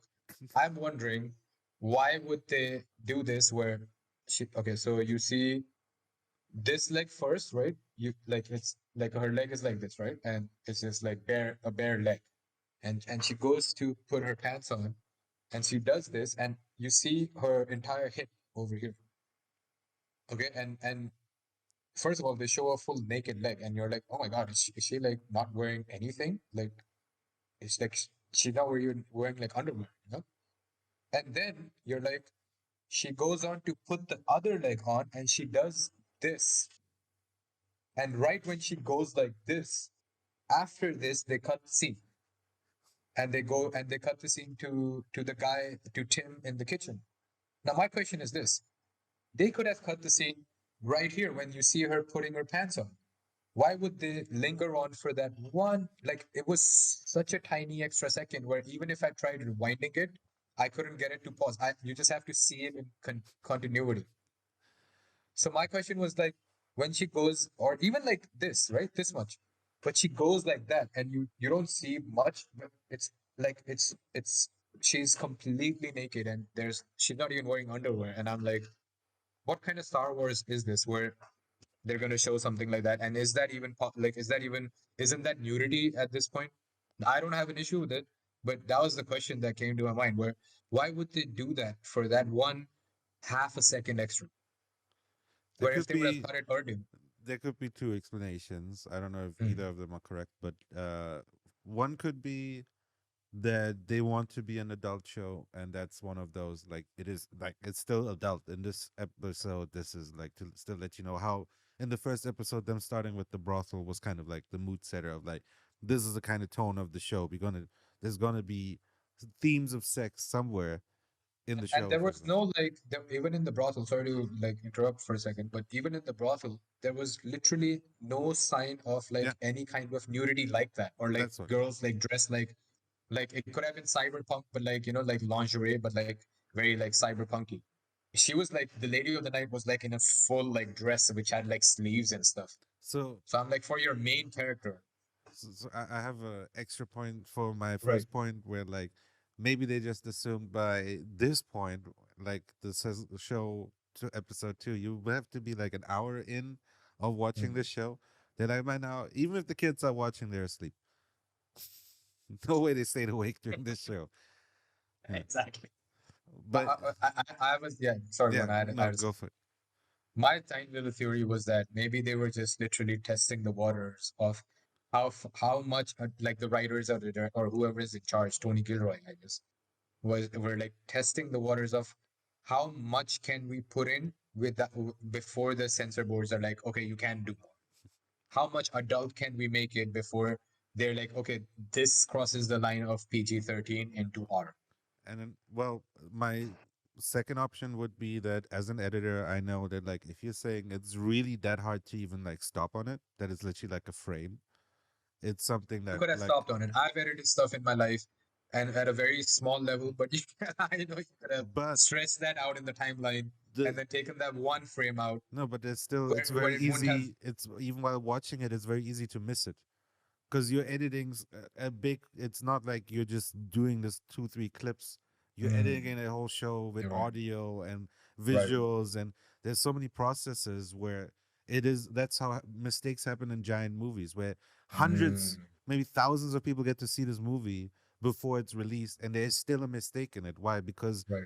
the you need a certain person to have Mm. an eye for that and like look like it depends on where you are while you're watching it. What are you And even looking if they for? have an eye for it, they can miss out on things like that. Yeah, like That's like maybe a very normal. there's when you watch something, you do a pass, like you're focusing on the audio, you're Right. focusing on pacing, you're focusing on color, on On the blue performance, milk. or or in like for us, like fans, it's blue milk. But I'm saying even during the making of the show, Right, right, while right. they're doing that, and there's probably these type of shows. Apparently, they finish them very closely to release. So, Oh, really? I mean, that's how things like in She-Hulk happen, where like 2 weeks before they Mhm. completely change everything in terms of like the order of things. And I've heard that with a lot of Disney shows, where like they literally finish just in time for the show. That's crazy. Yeah. So yeah, so then it makes a lot more sense. So I'm just saying again, I don't know for sure, but I'm just saying We'll just all we'll three just things we'll that we just call said, it right. they could be reasons why that's there. Right, yeah, yeah. They're all valid theories. Yeah. But let's just say that this was a mistake for the audience's Good way to put it. benefit. Right? Yeah. I think that would be a nice way to move on from it, even though it's hard for me to do so. But no, I'm joking. I'm joking, viewers. I'm not that kind of excited about things. But yeah. No, he's just So making sure that for moving the on. kids. Anyways. Yes, Yeah, moving on. exactly. I just want to make sure that it's not. That was my initial thought, that where it's like, even with the first scene where he like murders the cops, where I'm like, oh my God, like, and that brought up my question about like what is Star Wars, but we don't want to rehash all that. But that was like, yeah, that was one of the things that I actually was questioning, where even with a scene like this, where it's like, dude, like that might be a little too raunchy. Like I know it's PG-13 and for teenagers it's okay, but like, yeah. I'm totally cool with it, man. Give me more adult Star Wars. I'm down. I'm very happy with that. I I was know. annoyed that they cut it off that early. I know. I was like, yo, just go on a couple of extra seconds more, or like have her be in like sexy underwear or something like that. Like, why not do that? But yeah, maybe they can't afford it. Maybe that's what they're trying to tell us. Like they're peasants, They can't right? afford underwear. Yeah, maybe they just don't have underwear. Maybe they just wear pants. But she's wearing a bra. I could tell very easily. We're getting into creepy territory. We'll bleep all of it out. We'll just be a long bleep for like 3 minutes. Whenever I speak, you just bleep it out. There's just awkward cuts. Exactly. No, not even cuts, just bleeps. Like you'll see me speaking, but it's just be like beep. That's it. But yeah. Okay. So she gets her calf and she goes, okay, I just gotta go. And he's like, where are you going? And she's like, oh, just a few errands. And she walks out of frame. And I just noticed is that she walks out of frame with the coffee mug in her hand. I'm like, dude, you can leave the coffee mug that belongs to him. You guys are clearly peasants. You can't Right? just take someone's. You don't even. Yeah, you don't even like. You're basically cheating on him, and you like take his coffee mug with you. Right? That's the final straw. That's the fun as well, because now you see Tim like he's just standing there by himself in this thing with a Wondering coffee he probably didn't even want to drink. And where he's his like, I coffee made the mug is mug. going. You know. Like, do I need to buy another Uh, one? Should bring it back? Will it be full of grease? and I was gonna mention like metaphorically as well, like she's the coffee mug. Like, where is my coffee mug going? Yeah. He's wondering that too, you know. So it works on Poor Timmy. poor Timmy, man. I think we feel worst for Timmy because he was just some guy at an office at like a factory, and he started dating this hot chick, and now he has to deal with all this stuff. Right? The little cockney bloke just wanted to have a drink. Now all of this is That's going it, on. and just date a hot girl who works with him. But to be fair, Andor did say in the first episode to him, Yeah. well, maybe you shouldn't be dating such a complicated girl. So you can see that Timmy also just maybe may have wanted and maybe may have been attracted to some other stuff as well. Because if you have so many problems with such a complicated girl, and you're like, it should be I easy mean, for you to say, she's hey, you know what, you're too definitely complicated. I'll find someone else. out of his league. He knows that. Oh yeah, exactly. We all Yeah. know that, That's the classic. and he knows that too. Yeah, that's why he's dealing with all Yeah, this shit. But yeah. like sometimes he's just like fuck, like that's why he's feeling like insecure because he knows that Cass is like has a better chance with her. Yeah. Like Yeah. you know, He's way more handsome. He's Hispanic. He has a better accent than me. yeah, there's a Like little his accent is way Kanai boy sexier. coming through and he's Yeah. playing smooth and shit. He's the bad boy. He's the bad boy, Yeah, smooth talking bad boy exactly. who gets her into poor Tim. Yeah, poor Timmy. I mean, he did get to sleep with her, so I don't know how much worse we can feel about him. True, He true. did get to sleep with us. I've seen her legs, so now I feel way worse, way less worse about Timmy. The fact Yeah, that he got to spend a night with them. So I guess it's. I feel it's like it's the cost later on if that was worth it. life is all about trade-offs. So I guess so. you Uh, know, he, you get if a girl way too out of your league. This is yeah, what happened. you shoot that that far up, you're gonna fall that far down. He flew too close to the sun. Yeah, exactly.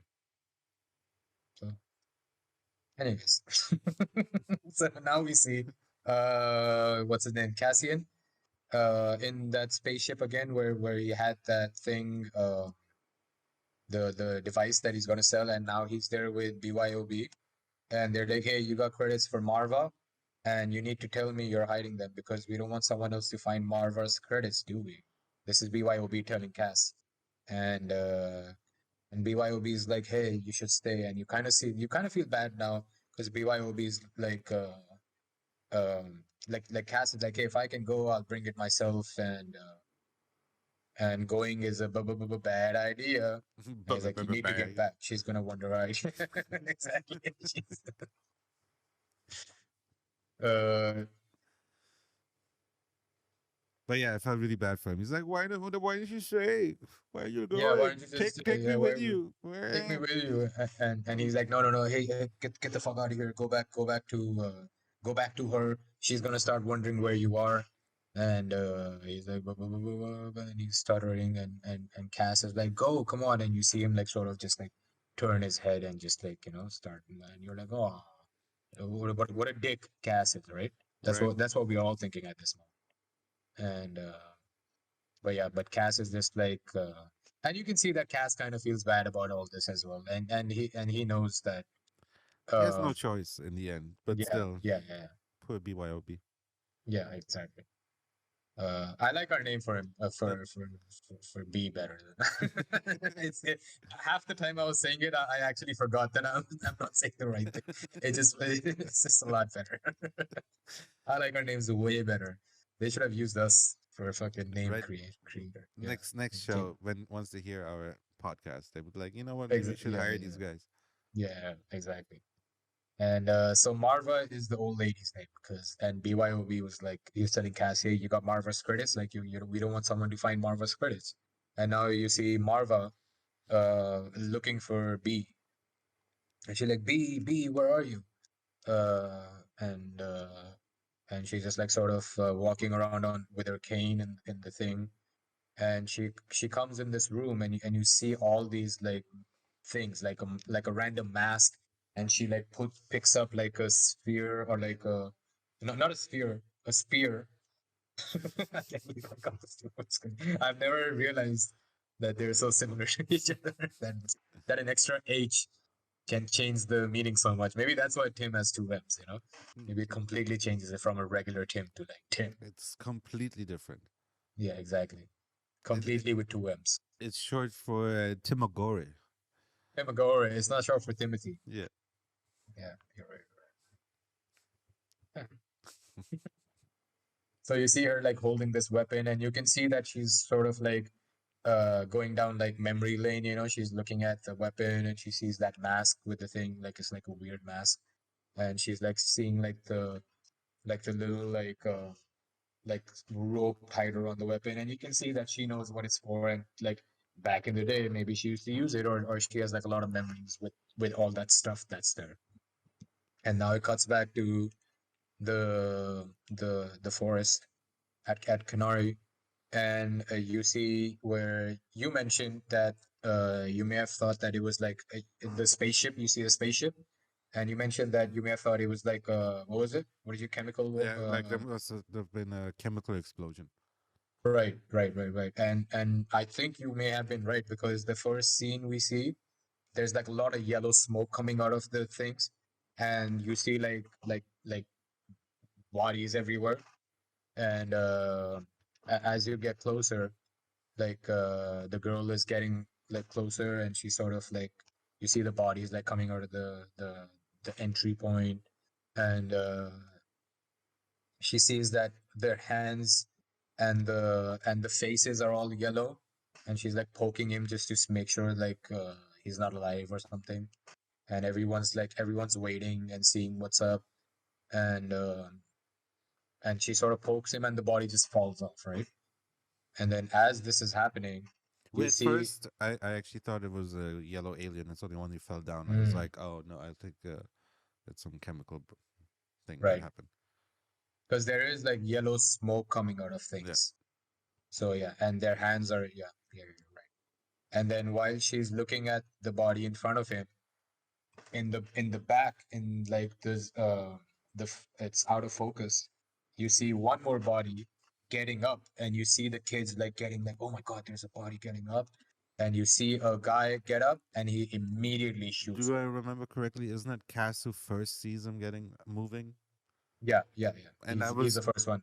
and I was thinking like, how come nobody wants the girl Yeah, or even or shoot the guy? because yeah, Anything. Nobody does anything. because he gets up very slowly, Yeah, right? there's a He lot shoots of it really time. fast, but he gets up because it's not like the scene is shown to us in slow motion, because we're seeing the girl's how she's moving, right?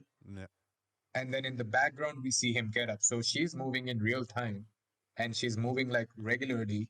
So the time is like the time that he spends getting up is in real time as well, and that's slow as hell. yeah, And what's his name? Cass actually notices him first moving. yeah. So it's not like they saw him get up and he was like already almost up, right? Hmm. So you can say like maybe they just reacted just like half a second too late, right? But Cass saw him just like he first starts moving on the ground, and Cass notices this, and other kids start noticing it, and then he gets and he suddenly shoots her. He Which just like makes sees this girl and he shoots her. which makes it worse if your point is correct that he has a crush on the girl. Where like now that's another thing. He's like from Yeah, early on at 6 years old, he's already got guilt. That yes, the guilt that maybe I could have, maybe had I reacted faster, I could have saved this. I could have saved my crush, and now I lost my sister as well. So yeah, hopefully it's that. Maybe I'm wrong, but it really looked like that. And so as at the moment he shoots the girl, all the kids start screaming, and they've got those like spears with the darts, and it and takes a immediate ton of them. dude, they're like huge darts, Yeah, and they just keep fucking. Maybe it's because he's got his suit on, so maybe that's why. I'll give yeah, them, maybe. and it's like they are like, I mean, they're huge darts, but It like just kept on going. Like he's shooting yeah, and getting hit and hit. And there's um, just it looks like there's like Ace Ventura so 2 when he's running through the forest and he's just fucking completely covered. And it's just like I think you have to up the doses on those arrows, on those darts. yeah. Well, maybe they're not dosed. That was my sort of take from this. That maybe they're just like sharpened tiny little darts, because they are kids, and the weapons seem like they crafted them themselves. Yeah. So maybe they're just regular sharp things that poked him, And and because he's wearing a suit, that maybe like by the time like it got like, cause so I'm trying to count how how many darts he gets, and he's just getting everywhere. And he's like, oh my god, I'm getting shot from here. He starts shooting, and he gets, oh my god, and he starts shooting here, and he's just getting fucking darts everywhere. And then he falls, and there's a, god damn it, my thing is my internet is being so slow. I'm just trying to see because I had it earlier. Um, but yeah, it seems like yeah, it yeah, just yeah. it goes as long It's as it took him to get up. It takes him to exactly. get him back down. Yeah. They were just not a very good shot. I think because they kept shooting him like on the arm and in the back. Like none Most of of it is yeah, in the 'cause- back, right? Not one in the face. yeah, none on the face, and none obviously not from the front. But the first time he gets shot, so I noticed this. Like he starts, like he hears the screaming, and he looks and he starts shooting, and he gets hit like with two or three, and his reaction is like, oh, what the fuck is that? And he like just literally hits them off, like That's why I just assumed it looks. was like some poison or something. Oh, right. Okay. I took I it mean, as it's like like we don't know for it sure, wasn't but like that sharp. we know just as a reference from indigenous tribes in other movies when they do the blow Yeah. dart thing, it's usually like frog Yeah. poison or something. So you just Right. assume like with the payphone that they're playing off our Mm, reference right there. yeah, That's what I assumed. right. But given how long it took him and how many darts it took him, I'm gonna make the assumption that because they're just kids, that they literally are just like sharpened tiny little sticks that they like Mm. made fit into the spears that they built themselves, right? Because another important thing that you notice is that Cassian isn't shooting any of those. Because he just It's all joined. exactly. He, It's his first time, and you can tell that he was not prepared for this. So yeah, he's just looking around like, what the fuck's going on? And I have it paused, so it's 1, 2, 3, 4, 5, 6, 7, 8, 9, 10, 11 that I can count right plus away the because he three falls on on the his arm. back. Yeah, I counted though. I Huh. counted those. So it's 11 all over his back and on his arms. And he finally falls. And he falls with his gun in his hand. He was shooting like that. And everyone's like, "Oh my God," everyone's screaming. They go down to check. And that brings back to our question is that why didn't they just start shooting him as he was getting up? And it that also and there's like so many of the So kids many. where you could have actually just alarmed the girl and she could have just turned around by the time he's getting up and just So many moved out of the way. kids. Like There's like both 40 sides. kids. Both sides are full of Yeah. kids, like ram jam. They were able to take down a fucking guy in a suit with a laser gun. That's how many kids they are. And they seem experienced. Yeah. So it's like wouldn't they it's like with the alarm with the bell ringing alarm where it's like would they have like an indicator like hey someone's behind you Whistle. like that's the Do most anything. and Rustle whistle the thing trees. and the fact that that's the first body everyone sees because that's right out in the Uh, open like the second body they see was like half falling out of the spaceship and that's the one she goes in. The first body she checks, she Yeah. pokes, it doesn't move, and she just moves towards the spaceship and pokes that other body, right? So that one is like right out in the open. Everyone's looking at it. There's 40 kids, even if 10 of them were looking at the spaceship. I doubt all 40. I'm sure one of them, because once they shoot the guy, right, they all come down to move towards the girl and this show this where one kid stops and he stands and he looks up with his spear like he's in position to make sure that okay you kids go up and I'm going to make sure no one comes from the sides. yeah. If they have this kind of preparation wouldn't they all be like just start shooting or like give some Something. kind of Definitely. indication like someone's behind you like hey that dude you think is alive actually. Like even if they want to Yeah. try to show that they're still children, I feel like it could have been shown a better way. But they completely negated that whole point By with showing literally how the next scene prepared where they they are. start. Yeah, Yeah, I know. exactly. That's what I'm Yeah, saying. Like even and like if that was going to be their excuse, they could have done it a right, better way. right. And or they should have done this, right? They should have just inversed the thing where she's checking the guy who's on the floor in front of everyone, and the guy who's like half falling out of the Oh yeah, spaceship. that could have She worked just too. hasn't gotten to him yet. So the first body that she's checking, right? In the back, you can see a guy just sort of get up and shoot her from the back while everyone's focused on the first thing because they're not looking at the that I just thought of that just like while thinking of what would be better, and that makes more sense. Yeah, it Whereas makes a bit like more sense for sure. and you can do that whole thing where it's like because he's half, so you can't see Yeah, the kids, and he's far off into the distance, so all the kids won't be able to see him move. it's the fact that there's Like just it's how far the kids go back. You can see they go all the way yeah, till his body. exactly, exactly. So And even if the you're like looking distance over between the there, spaceship and that but first guy, it's so much distance where yeah, it's some it's TV a show. nitpick, but yeah, it's a even we're not even wrong. We're not even both of us don't even have the issue with the trope. It's just they just did it wrong. Yeah. Well, yeah. They could have fixed it. They could have fixed it just like inversing the shot. That's I it. That's all they had to I think we both just don't like it when we have to think about that sort of stuff. But like you, do. and Exactly. there's certain shows you wouldn't think about it, but like the Yeah. fact that everything else is so grounded and real that you Uh, makes you think on it's that a, level. yeah. And you spend so much time, everything. It's not like anything happens quickly. You're Right. lingering on all these moments, giving us time Yes. to like Yes. think We're think not, it through. yeah, we're not trying to nitpick. Is that because the show, and it's a, I guess, a credit to the show, where because the show is so detailed, it takes its time with all the details about scenes, visuals, character interactions, and how they uh, move the plot along. where it's like a scene like this stands out. So this is not like a rant about like this is not like my rant about why they show the legs more. This is more like Yeah, this is an actual scene fault, I guess. yeah. The show invites this kind of critical thinking when Right. you give us that much time to think about it. Exactly. If it was a show where it's like it's 8 episodes and they're not making it that detailed, then you could have just moved along with the scene and be like, ah, whatever. Like they've done shit like this in the previous scenes or episodes. But yeah. So you see Cass like he's really upset and he's pissed off, and you see him make this fist, and he's doing like, oh my god, and he's looking at the spaceship like, fuck this. And oh yeah, and I think everyone assumes that the girl is there. They're all crying and they pick her up and they sort of take her away back the way they came from, not into the spaceship. And Cass is the only one who like turns, looks at the spaceship and makes like a fist, like, "Oh, I'm gonna fuck you, spaceship.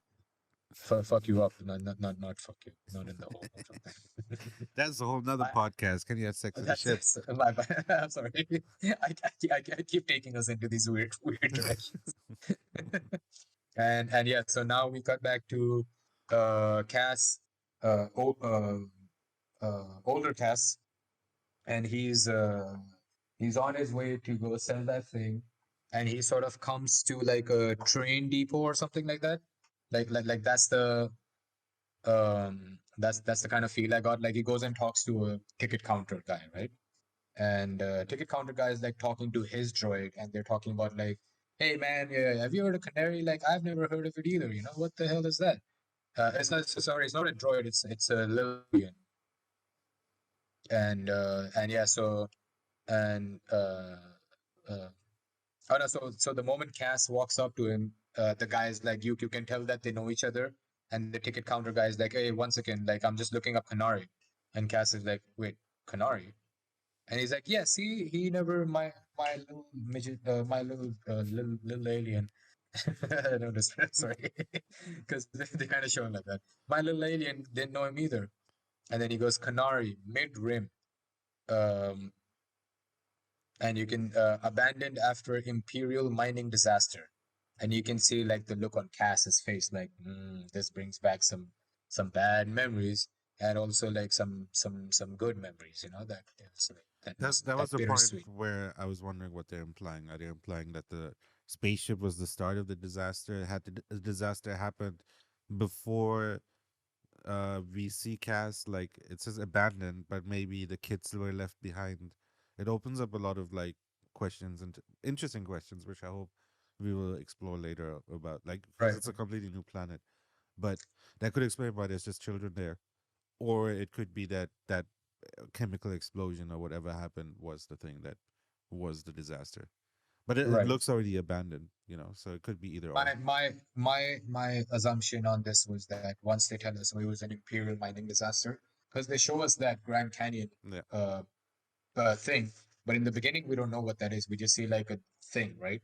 And we're like, whoa, what is that? Like something happened here. That's what I got from that it scene. does And look a then little when bit they, like our minds, just like a bit more chromy.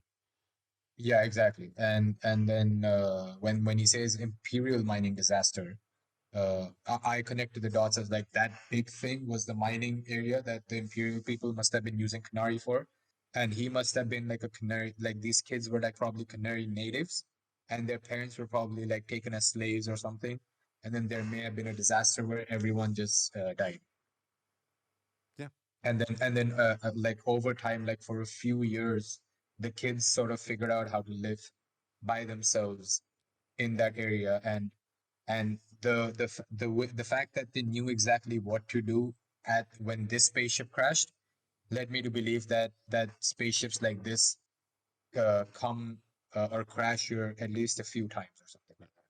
the only thing Or, that or had me wondering if it was this or that was the just the yellow smoke, which hadn't been mm, explained. I'm just still curious right. what Yeah, exactly yeah, that I'm is. curious too. Like, why is that there? Like, Yeah, they didn't because like I the don't think crash we've would have killed them. and I don't remember ever seeing a chemical weapon in Star Wars like Mm, that. right. We usually see lasers. Yeah, explosions and lasers. Right, Chemical right, weapon is like a whole new thing. right. You're right. So yeah, that's yeah. So he goes abandoned after imperial mining disaster, and it's very important to know that it was an imperial mining thing. That's why you see his Cass's hate uh Empire. for Imperials and Empire. Oh, and there you go. Your question's answered. Abandoned and considered toxic Imperial prohibition. Yeah, that's what the toxic thing was. The thing where I was like, Right, maybe it has to do something with the smoke, but at the same right. time, it also could be that it was abandoned and the kids. I don't know. Again, we don't know. Mining, everyone died. That's what he said. Mining, everyone died. Abandoned and considered toxic Imperial prohibition. Oh, okay. Yeah, Well, everybody died. That has yeah, it was probably that ship. yeah. Still very interesting. I still want to know more. Right. Like Corporate what enforcement are looking. like how can that one ship kill everybody on a planet? So maybe what here's what could have happened, right? Maybe like there may have been like a chemical disaster, which was the mining disaster, which killed everyone. And then the spaceship must have been like an Imperial spaceship gone to like check some, because it says Imperial prohibition. So maybe like Imperial officers kept going to check, and maybe because of the toxic thing they died. Yeah. Maybe. Yeah. I'm trying to like connect some dots. Well, yeah, we'll get to it in episode 3. There was With another yeah, thing that hopefully. confused me. Okay. But yeah. Okay. All right. Because my only thing was like the kids seem very prepared and Yeah. experienced in how to I, handle that we situation. don't know yet. Right now, You're right, right. it's a breadcrumb. Maybe it was just for like hunting or something. And once Yeah, maybe that's the first spaceship that crashed, and they're like, hey, let's go check that out. Like, let's yeah. go check out what that is. We'll get Right, our hunting gear, right. and maybe that's why they didn't know how to react to the guy moving. Maybe they're not that experienced in actually seeing humans. Maybe all that shit was like how they would prepare for like hunting for food or something. All the spears with the darts, Yeah. right? Okay. Again, I like these things in the show. Giving you things Yeah. too that Right. that pull you in. You want to know more, like the Yeah. hammer guy. Like, Yeah. Exactly. or the little things with the commander. Like you just start being like, oh, I kind of want to know more about this because this seems interesting. Right. It's layered. You know. Yeah. Exactly. Yeah. And I made a notice where it's like all the information is doled out like as scenes go on and as characters are talking to each other about things. So you get to know more about like what is the relationship of this character with this character, what is happening over here, what could they be doing, and all that stuff is like the information is sort of given to you as you go along, and not like here's a scene of exposition and now we're going to tell you all this stuff about 5 minutes, and then 45 minutes later here's another scene of exposition and we're going to tell you everything that happened. Like it's more like, oh, he goes to a ticket counter guy and he's sort of looking it up because people are looking that Canary wanted thing is out, so now everyone's looking for it. And you it's not like, you know it's not like he sat down with the old lady and they just, hey, remember Canary, remember the mining disaster, oh man, that was something, remember that it was toxic. And like they could have done that where they have the scene, and but the scenes are there for the story to move along, and everything about the world, about the characters, and about what's happening in the story is shown while it's moving. And yeah, I really like that. Yeah. All right. I was just waiting to say. All right. So yeah, so now he's like, hey, what can I do for you? And he's like, hey, well, how much for a run to Tassar? And Zanwan, that's his name, the ticket counter. I'll Zanwan. spell it out for you. Zanwan. Wang. Xanwan. One word. It's not like two words. It's not like Zan. It's like his last name is Wan. Can't wait for his Wikipedia page. Mm. And he's just like like a regular looking guy. I don't know if he has a British accent or I forgot. So he's like, why do you want to go to like what are you picking up at Tassar? And he's like, I'll name your price for not knowing. Cassian says that to Zanwan. And Zanwan's like, explosive, and he's like, no. And he's like, does it talk? And give me a number, Zan. And 900, Zanwan says.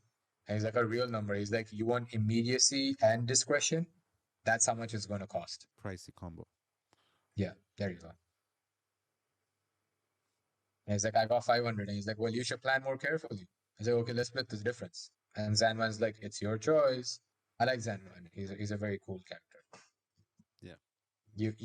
And that's kind of what we learned. I think now we've seen like different like workers within uh like factories. Like one's a junkyard manager, one's the ticket counter, but everyone knows each other so well on a personal level where they already have like it's not like a shock to Zanwan, like right, that he's asking me for something. It's like this kind of stuff happens all the time. Again, the whole city is a full character. Yeah, It's great. exactly. Yeah, it's like a tiny town of South Park where like every single you know who makes your coffee, you know who's the Everybody knows elementary your name. school teacher. Yeah, exactly. It's like cheers. But yeah, so he's like, all right, okay, if it's 7, you better be ready in an hour. And okay, keep the engine running. So yeah, there we go. And yeah, so they decided on 700 um 700 credits, I guess that's what they're called, for Cassian to have his ship and Zanwan not ask what it's for. And now we cut to the corporal's ship where you have the Sergeant Mosk. He showed Sergeant Mosk, I think. That's his name. And he goes, all right. And he's got his troops and he's got the hologram of Cassian. And he's like, this is the guy we're looking for, Cassian Andor. Not a recent image, but the best we've got. He may not appear to be a formidable thing, but he's 2 of our men are dead, so having uh don't make that mistake just like them. And and now they're just sort of Sergeant Mosk is just sort of giving a strategy of like, okay, me and a deputy, I think that's what he called them. Let me just check this real quick, just so that we're clear. Deputy Inspector Karn. It's not Khan, it's Karn. Karn. Karn. Karn. Deputy Inspector Karn. The Carney. I don't know his names, man. Just like either call him Tim or like don't make it or Zan Wan. Like I don't get it. Like, well, that's Van Star Wars. Zan. When when Dan, the Wu Tang Zan Wan. Oh man. Oh man. I'm rhyming even like when I'm signing. Star Wars, man. They get you dropping bars every second. All right, so he's just making a strategy of like West team will include me and Deputy Inspector Karn, um, and and it's kind of good to notice that he's keeping Karn with him, and he's doing like his very military. This is important, an important detail. The way he's giving the strategy, it's very like I'm the sergeant now, and he's like, and you would do this, and like he's got those like, you know, like exits over here, like he's got like the proper hand gestures, and yeah, and so they're just going away, going on with that, and then Sergeant Mosk's, uh, you see everyone like sort of just like they know each other, and they're all none of them look in shape. That's the weirdest part. Like they're all like these, even the troops. That's why I thought of them A more lot of them like look really overweight. they look like Paul Blart Mall Cop. Yeah, exactly. That's why I That's thought of them exactly. more as security Yeah, than soldiers. it's like a very serious version of mall cops, where maybe they just are pretending. Maybe they're all pretending. I don't They know. all But yeah, they all checking for the hall pass. exactly, exactly. So, so he gives his full strategy in a very like official, legit manner, and he sort of steps aside and gives the indication that, hey, Deputy Inspector Karn, do you want to say a few words? And you see Karn like looking at Mosk like, yo, like, what should I say? And then he goes and he tries to stand in like a, I'm a hard army guy, just like you guys. And that's actually very, I didn't notice that Karn and Mosk, they're both standing like this, and every other person, the troops are standing like this. So, that's a pretty good detail that they have. Yeah, nice. And yeah, So now Karn is trying to give like that super motivating, like we're gonna get these guys kind of speech. Whereas like the risk of doing nothing becomes the greatest risk of all. Sometimes there comes a time, and this is one of those decisive moments. And I can't imagine a team I'd rather share it with than all of you. Now I'm reading all this out, but in the scene, the way he's speaking is zero base, zero authority, and he seems so unsure of Yeah, himself, where even the troops are exactly. just like sort of gulping, like, I oh, like like, I like that it starts yeah, out a little normal, and as he goes on, it gets more and more awkward. His pauses are in the wrong points, yeah, and his eyes right, can you can see him thinking about what he's yeah. going to say next. And Like he's seen this in movies, but now that he has to do it in real life, it's like, oh my God, how do I do this? and I love the moment of the one guy in line that's listening to just like going like, "Oh Yeah, God, yeah, yeah. is he They're all really?" very awkward And and he catches uncomfortable. himself doing it, so he's just quickly Yeah, like, "Oh shit," like I should be doing this, but like, oh God, he's still going. yeah, And yeah, I exactly. like Like, that it doesn't turn into like Karn being like, what the hell are you doing? No, it just like you see his eyes going, and you figure he's looking at him, and as he's finishing the speech, he's just lingering on that dude, yeah. and you can just see like, yeah, he'll never let that moment down ever. Hmm. And he's like talking about justice and like it's like such an awkward and uncomfortable moment, and you can just and everyone knows like who are Sergeant Mosk, who are we listening to? This is the guy in charge. Like they've all got that looks on his face, on their faces.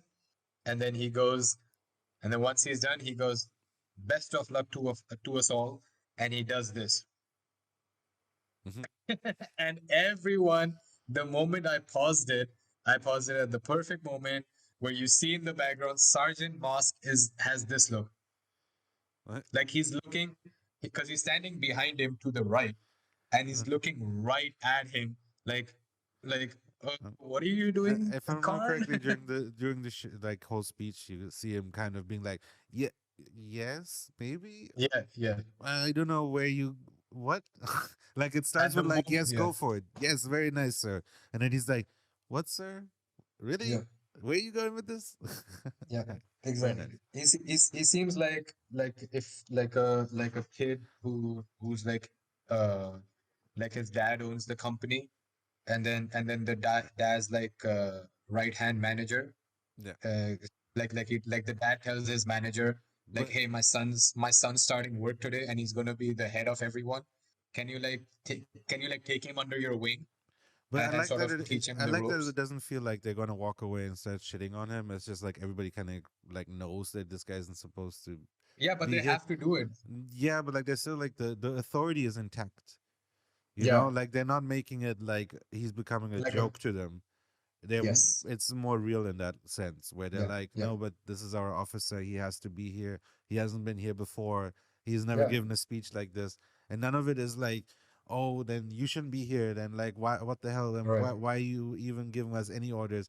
It's more of a like, it's more human, but it's just like, It's like, oh, this guy's leading us. Like, no, but I think it's not even on that, where like the response with that guy being like this, it's not yeah, even like, I can't believe you're leading us. It's more of a like, bro, you should have probably stopped like two sentences yeah, ago. like this is That's it. getting embarrassing for you.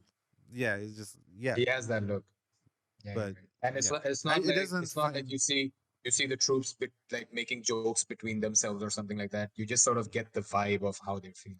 Yeah, no one looks malicious or like kind of Right, like they're making that like a bad assumption. Like everybody just understands the situation, and it's more about them right, realizing the situation than them right, criticizing it properly, right?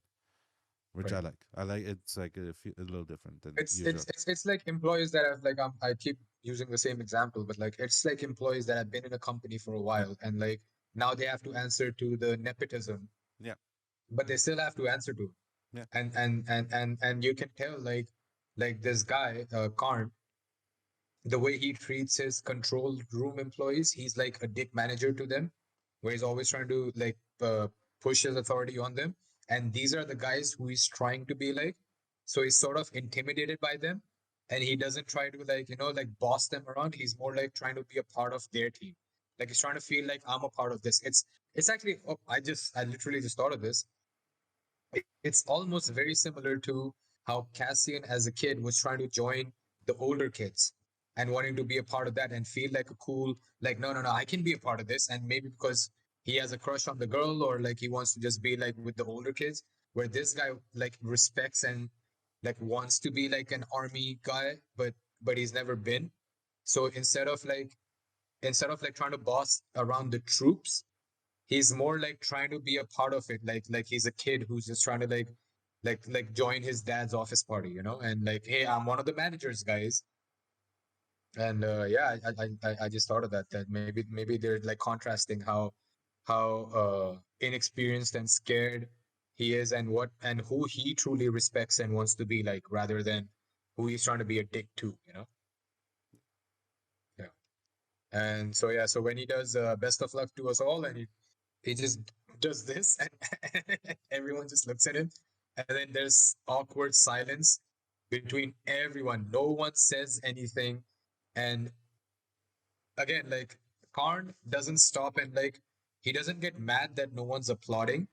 He feels embarrassed, and he like steps back, and then Mosk suddenly starts with a slow clap, and the troops, like, they don't go into like a big roar applause. They're still like kind of like a golf clap, like, hey, okay, I guess we clap now. And yeah, because even Mosk just sort of he just sort of was like, oh, okay, like, let's clap, and everyone's just like like clapping like this. Yeah, and Mosk looks at him and he goes, well said, sir, very inspiring. And you see that stupid smile come on Karn's face again, where I think whatever Mosk tells him, he takes it to heart. Where even if Mosk, we know that Mosk is like being like sort of like, like looking at him like a kid who just needs like confidence build up. And he is like such a kid. Karn is such a kid that if Mosk tells him, "Sir, that was very inspiring," he truly feels like that. He doesn't feel like Mosk is trying to like sort of like just say it just to make him feel better. He actually feels like that was inspiring. That's right. I am that guy. And yeah. And now we cut to Mr. Skarsgård, and he's sitting. And he's sitting. He's sitting in a train type of a thing, train spaceship, and he's looking out the window, and some guy on another seat starts talking to him, right? And why I What's your laughed take? was that Do you like when people do that? I hate it, and Same. I hate it when they do it in shows or movies as well, unless that character actually is important. Because Or at all least it shouldn't be with a guy who looks really unapproachable. Like I know yes, I and know people where like anywhere they go, people just feel like they need to talk to this guy or this girl. Like right, anytime they're on a flight, they come off the flight and they're like, yeah, I made best friends with the person on the mm, next thing. right, I've never spoken once to anybody next to me on any public transport, yes, yes, and no one ever tried. And mm, I don't think if you see Stellan Skarsgård looking out of the window like that, anybody yeah, is like, I think I wanna sit there and check right, what's up with this man. He exactly. doesn't look like he's gonna stab me at all. Yeah, exactly. And the guy that you're talking about, he's got a red burgundy hat, and he's got a very nicely groomed mustache, and he looks like a 1920s guy out of London, just in color. And here's the best part that I just realized. You know what his name is? What? Just guess his name, because you've said it once in this episode. Timagori? Uh, no, no. Like, I'll give you one more shot, because I've given you a pretty big hint. Mr. I don't know. His name's Willie. Willie. Oh, Willie. I think I remember this. Willie. Willie, and it's spelled Willi without the E. So one guy gets an extra M, one guy gets taken a letter out. They're not Just even spell it trying the anymore. regular way. I Why don't get why it. is everybody in this place like so basically named? Like Exactly. Exactly. Like, and they're all British, the basic name ones. Maybe yeah. that's their theme. Where it's like the British guys have the basic names, and then all these other Hispanic or ethnic looking, because Vix looks ethnic, compared to a British person. Yep. So maybe that's the logic the writers had in their mind. Hey, every person who sounds like a white British guy or a white British person, will give them the most basic name, and then everyone else will have like a Star Wars name. Yeah, can't wait for Dave with two E's. Two E's, double D Dave, double D Dave, double D Dave. D Dave. Oh yeah, D Dave. Dude. All right.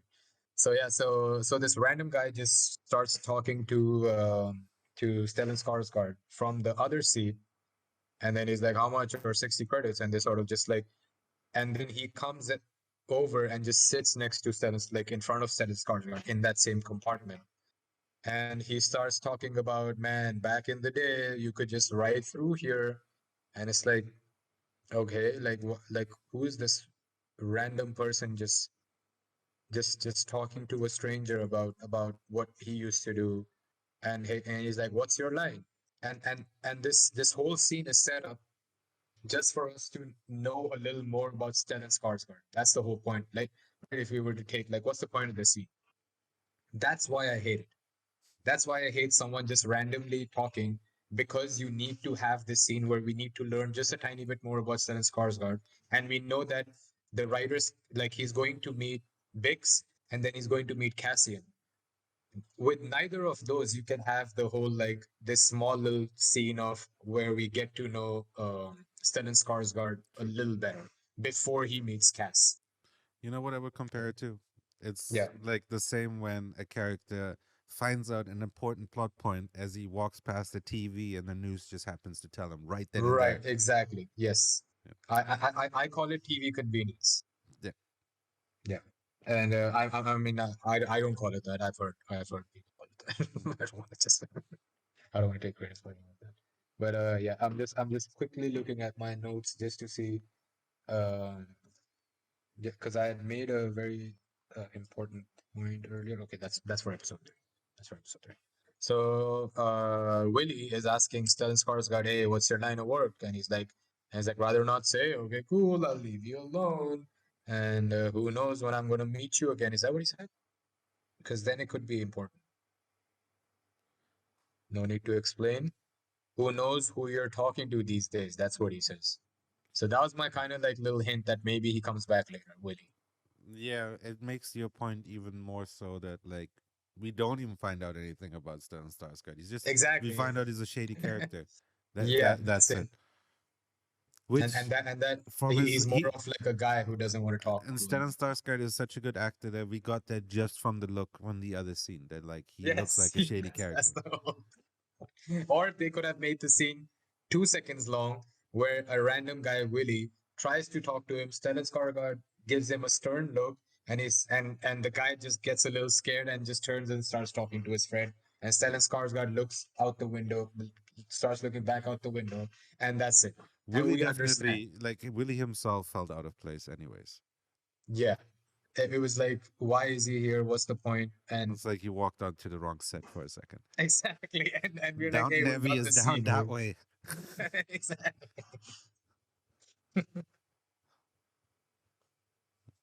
And now he's asking Stellan Skarsgård, so what's your line of work? No need to say, okay, I won't ask then. And then he immediately starts telling him, well, I'm in propulsions. We add on boosters, and it's like, why are you still talking to Stellan Skarsgård? He's got this super mean look on his face. He just told you he doesn't want to talk to you or tell you what he wants to do. And you go on to tell him what you're into. And it was like, why is this scene happening? Can I hope we see Willie again, and I hope him talking about propulsions and adding on boosters is somehow important to all of this. Oh, and you see them sort of fly over um, the mining, and they're all, so you don't fully see it, like you just see them looking out the window, and you just see like the Grand Canyon type of an area, like it's all destroyed. And then Willie Nelson goes, uh, never changes, does it? You know what they say. And then he says a very important line. If you can't find it here, maybe it's not worth it. Wait, is that what it says? Yeah, Because he says it very quickly, and the subtitles is yeah, is yeah. not. That's what he He's says. like, no, so yeah, okay. Yeah, it's not. If you Mhm. can't find it here, it's not worth finding.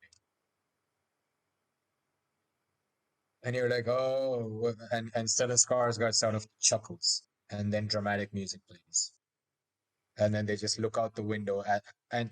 So this scene is cool where when we see cities from a plane, when we're looking out the window, that's how we see Marlocks. I almost said Malix. Mhm. What's the name of the town? Morlana. Gorlami. Morlami. Morlami. Sorry, what was that? I can't understand you. Morlami. Oh, I can. Well, one more time. I know. So you're referencing that, right? De Coco. The Coco. There we go. Very good. We're on the same page. We're on the same page. Uh, I hope people understand what we're talking Of course they do. about.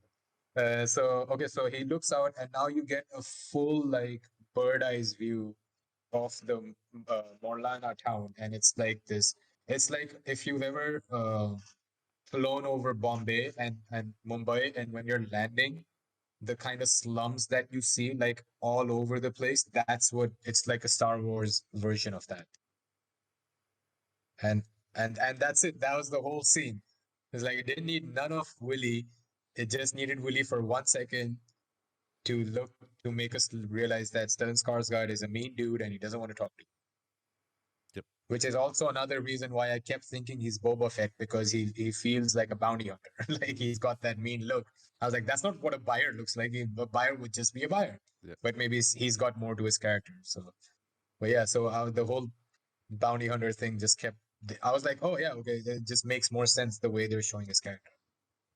And then yeah, so you see the spaceship fly over. That's also another very nice shot where he's looking out the window, looking at Morlana, and then you see the spaceship, the train that he's on, or the bus, I guess, from Morlana's point of view, and you see the bus just fly over, and then you see sort of Cassian just running. So that flip of uh, the perspectives was kind of cool, where you see how like it's all happening at the same time, you know. Yeah. And so yeah, so you see Cass. Oh, and that's it. That's that's the end of the episode. Why would they have that scene? It makes no sense. You know, it So makes me even more upset that they have it right at the end. And all that happens is that he's looking out the window. He sees the slum town. You see the thing go by, yeah. and it sort No, of but pans down, and you see Cassian just running towards his construction site. That's where yeah, he's at. that's why like this episode, as we were saying, it would have not worked very well if it was like we waited a week to watch this and then it ends here Right. and we have to wait another week because what Yeah. happens Oh, is that would have been important. so annoying. What happens is important, but it's not like that interesting in terms of like it doesn't let us know like we still don't know what is the journey of this character. It feels like we're Yes. still kickstarting it, and this whole episode felt like it was kind of there to just build the world, build the characters, build the city, make you Right. understand where we are starting from, which I Right. hope that's what I was saying. I really hope that they use that. That like by the end of the show, he's going to be It in all. such a Right. different place that like when you look back, you're like, whoa, okay, that's almost like a different show because like Right. I'm assuming eventually he's going to leave this planet and go on his journey, and who knows what's there. It's literally at this Right. point it could be anything, and I really hope that's what they're building up to. Where it would be cool to explore the city more, but I feel like I don't know. I think we got what we needed by the end of these three episodes, especially Right. where like it would be cool if that is just like okay, we know now, like Right. through everything that has happened and everyone around them, we can kind of fill in the blanks of what has happened for the last few years, and I'm Right. assuming the flashbacks will catch us up unto the point where we can fill in the blanks, you know, Mm. and then by Right. the end we'll have the full picture. Right. So I have two questions for you. Okay. Sure. One question is, would you be now annoyed if they spend this kind of time, like the kind of detail that they go into spending time with the place and the characters? Would you be annoyed if they spend that same amount of time in the coming episodes, or would you Mm, like for them yes. to like hurry it up a little more I now would that we understand I the would whole like place? like speed it up, because I, at the same Yeah. time, I do think the all the world building they did could be done while there's a really strong plot going on. Where like Right. Yeah. this is still interesting. That's why I'm getting the spy thriller intrigue kind of vibe, but like it's a slow burn at the beginning. But Right. eventually the shoe drops, and like I think that's episode 3. But at the same time, who knows? Maybe episode 4 is going to go back to like a slower speed, and it's that's why I'm very curious to see how the show works week to Right. week. I'm worried it might be a bit harder, and might Right. make the experience Unless worse. they pick it up in each episode, Yeah, where like each episode, every moment is impactful, and now you don't need to spend time with these because it's a 30-minute episode, so you you know can do a lot in a full 30-minute episode. what you made me realize just now is like no Disney Plus show. Well, very few of them do the thing where like you finish an episode, and like when you watch 24 or like really good dramas, and you finish the episode, and you're like, I gotta do one more. Yeah, It's yeah, yeah, it's yeah, more on the level of like that wasn't enough. I need more of the story to yeah, like see more of it. But it's never like, yeah, holy shit, that was crazy. And then it ended with yeah. such a cliffhanger where like Right, I need to see more. This was so crazy. And right. it's like there it doesn't do that at the end of the episodes most of the time. Uh, Where this one specifically, they ended on such a like kind of like a low fart of like what the Yeah, okay. where I was like shocked even now, even though I've seen the episode, I was like, wait, you ended it there? Like, what the Yeah. hell? Yeah. Like a mid story What was the basically. point? Yeah, it was like, what's the point? It's not even like a cliffhanger where Cassian is just if it was like Cassian goes and talks to someone mysterious and we just see the back, where it's not I call him Sergeant Starsguard almost.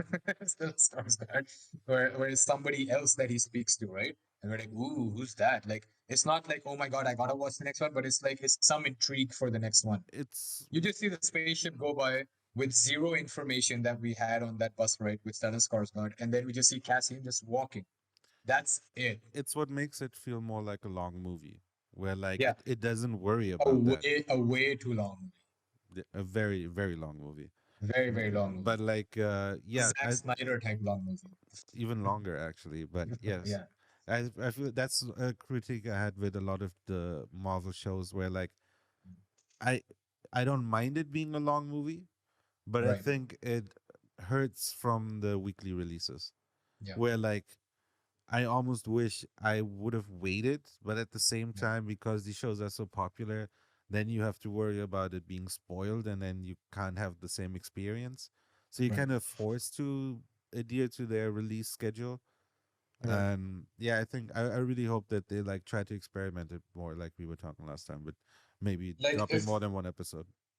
like you said, like if it's like a long movie like that, obviously me and I'm pretty sure everyone feels this way where it would have been way better had they just dropped all the episodes, right? Exactly. Then you don't mind just watching and just living in this world Yeah. for this like 8 to 10 episodes and spending all this time with the characters and the story just sort of develops at their pace, right? I'll just say that whether it's slow burn, fast, whatever, but it develops at their pace, but it maintains that pace throughout, and you're told the story that you're meant to hear. Yeah. But like I said, now that they're gonna like I didn't care that this episode was that slow because I know I have episode 3 right Yeah. in front of me Exactly. and I have to watch that.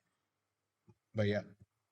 Yeah. So now my other question was that I was gonna ask you, what do you think, what do you assume, why do you assume it's 3 episodes? Do you think it was the studios who were like, you gotta make this a 3 episode launch? Or do you think it was the writers who were like, we need 3 episodes and not two? I I don't think it was if this it was the studio call. I think the studio probably made the call retroactively after seeing the show. But Mm, the way, especially if you look at this episode as a standalone, right. I would have to see episode 4 to make a better assumption. But just Mm, looking at this episode, it really feels like the show creator knew that this was going to be a 3 episode release. yeah, I Like think so. I don't think this kind of episode would be made if they knew you have to wait a week for it, and you Right. have to wait another week to get Yes. to the where it's going. Yeah. So I yeah, yeah. It's like how I haven't seen the Hobbit movies, but I know everyone complained that, and even the Harry Potter, I haven't seen them, but I know everyone complained that the last Harry Potter and the last Hobbit movie, the studios were like, no, you got to do two parts because it was very popular at that moment to do like the last part split into two so that they can make more money off it, right? Last part, part one, part two, and it slowed the movies down so much where it's like they had to just add so much filler or like stretch out the scene so much just to fill runtime. Whereas in this case, it almost feels like the writers were like, hey, we've written all this, we've shot all this, and now that we've edited together, we're gonna need at least 3 episodes for the premiere. And I'm guessing like the studios were like, okay, See, what I appreciate about it is they're inventing a lot of new things for Star Wars in the universe, and not a lot of properties do that. They usually right, reference things that are already there. So I appreciate that they were giving the time to explore these things and flesh them out. You know, like it's not just really he's from Canary and that's it. yeah.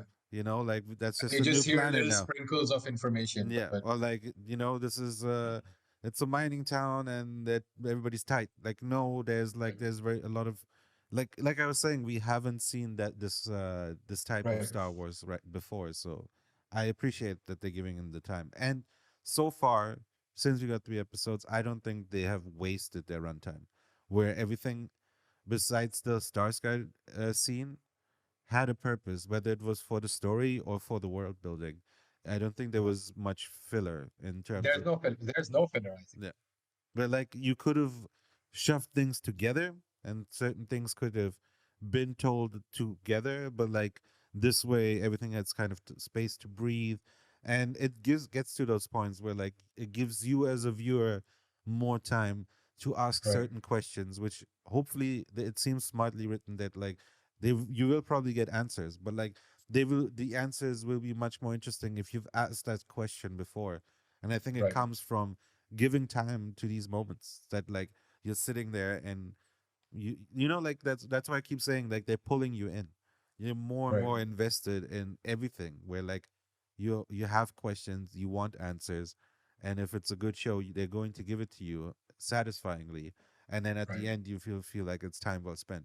Even in a right, slow episode like this, if there's a payoff, like if Willie now comes in episode 4 and he's the escape pod for everybody or right, something, it's right. like okay, now I Or understand or why he or was there. or something happens to their booster on their Yeah, spaceship, and now Stellan Skarsgård knows a guy, exactly. and yeah, So in that same way, there's and a oh, lot of these and things that could yeah, come and back.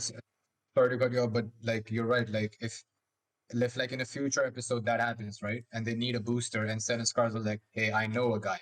Yeah. Had we not met Willie, we would have just been like, oh, he just happens to know a guy who I guess knows how to add on boosters, And right? we'll Who works question in the like, profession. didn't he just land on this planet for the first Right. time when from where? How does he know a guy here? And Yeah. like yeah, you're right. So But let's hope that's what happens. yeah. So far, I have faith in the show in Faith, terms of yeah, like right, it seems smartly written, it seems smartly made, and right, it seems like they respect the audience's intelligence, right, which I appreciate, and right. that's why I walked away with a pretty high score from the episodes, even though they were slow, and I felt it throughout. Where at the end I was appreciative. So before we give scores, I have a few more things, like one or two more things. Like one thing I want to mention is that like also like what now in future episodes, I think having given us like so much detail in the premiere, where now if we now when we go through things in the future episodes, we'll understand everything way better. We'll know how everything works. We know exactly how the town is. We know how the people are. We know the differences between this people, and this people. Corporals, Morlanas, Canaries, and now Stellan Skarsgård is from another place, I'm guessing, right? And we understand how things work, how people. And so they won't have to keep explaining that to us in the future episodes. So that's one good thing.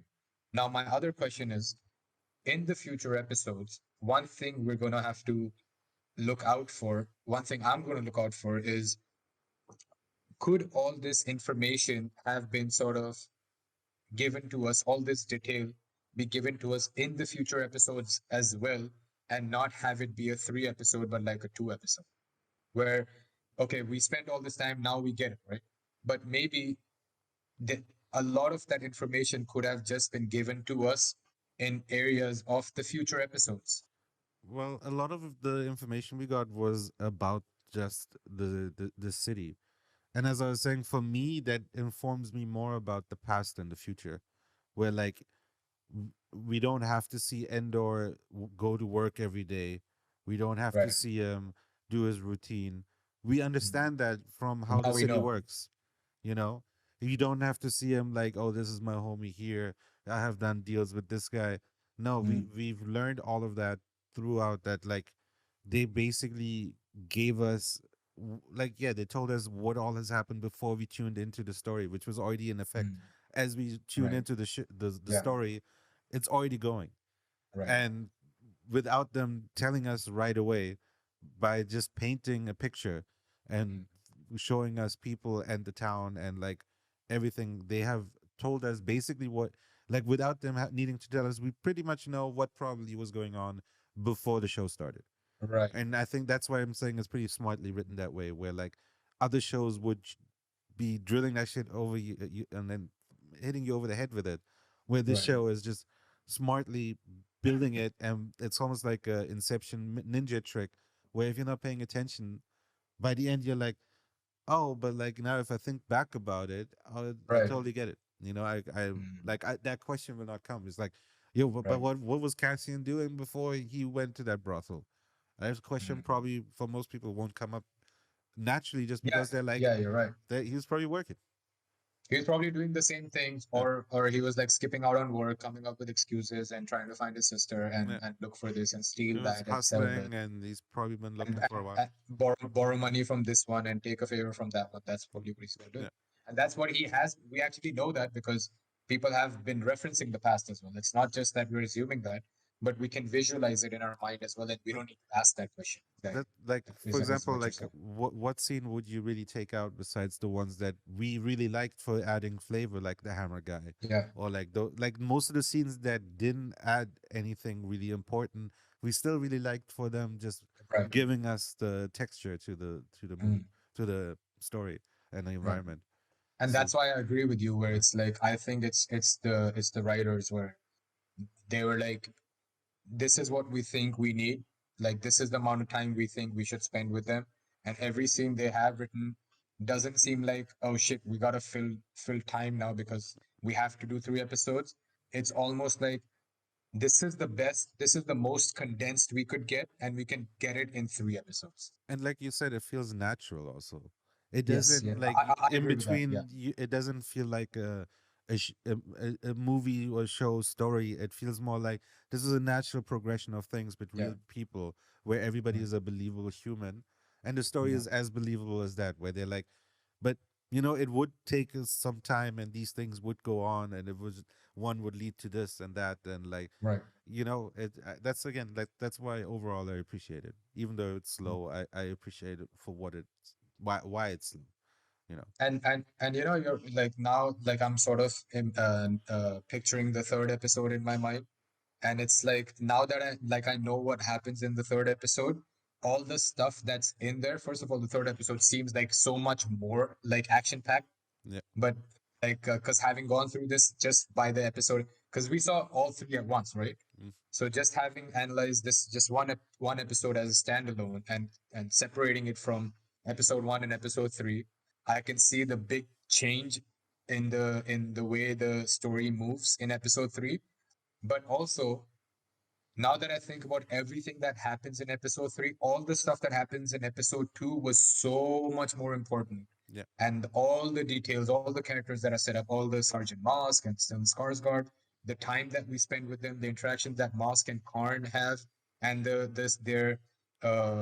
their vibe with the troops and everything, all that stuff comes into play into episode 3. So which there's gives like me hope for the future episodes. yeah there's like half of episode 3 is a scenario where like it the reason it hits you so hard is Yeah, because of it's what we because just now learned. we understand the characters, we Yeah, understand how they're feeling, and so much even so. small looks on their faces during episode 3, we're like, oh e- shit, we know why you're Even like feeling I that. was saying, like even something random like the hammer guy informs Yeah, us into that, where like it all builds, where like that's why compared episode 3 to Sicario, where like it is right. because it plays on your knowledge.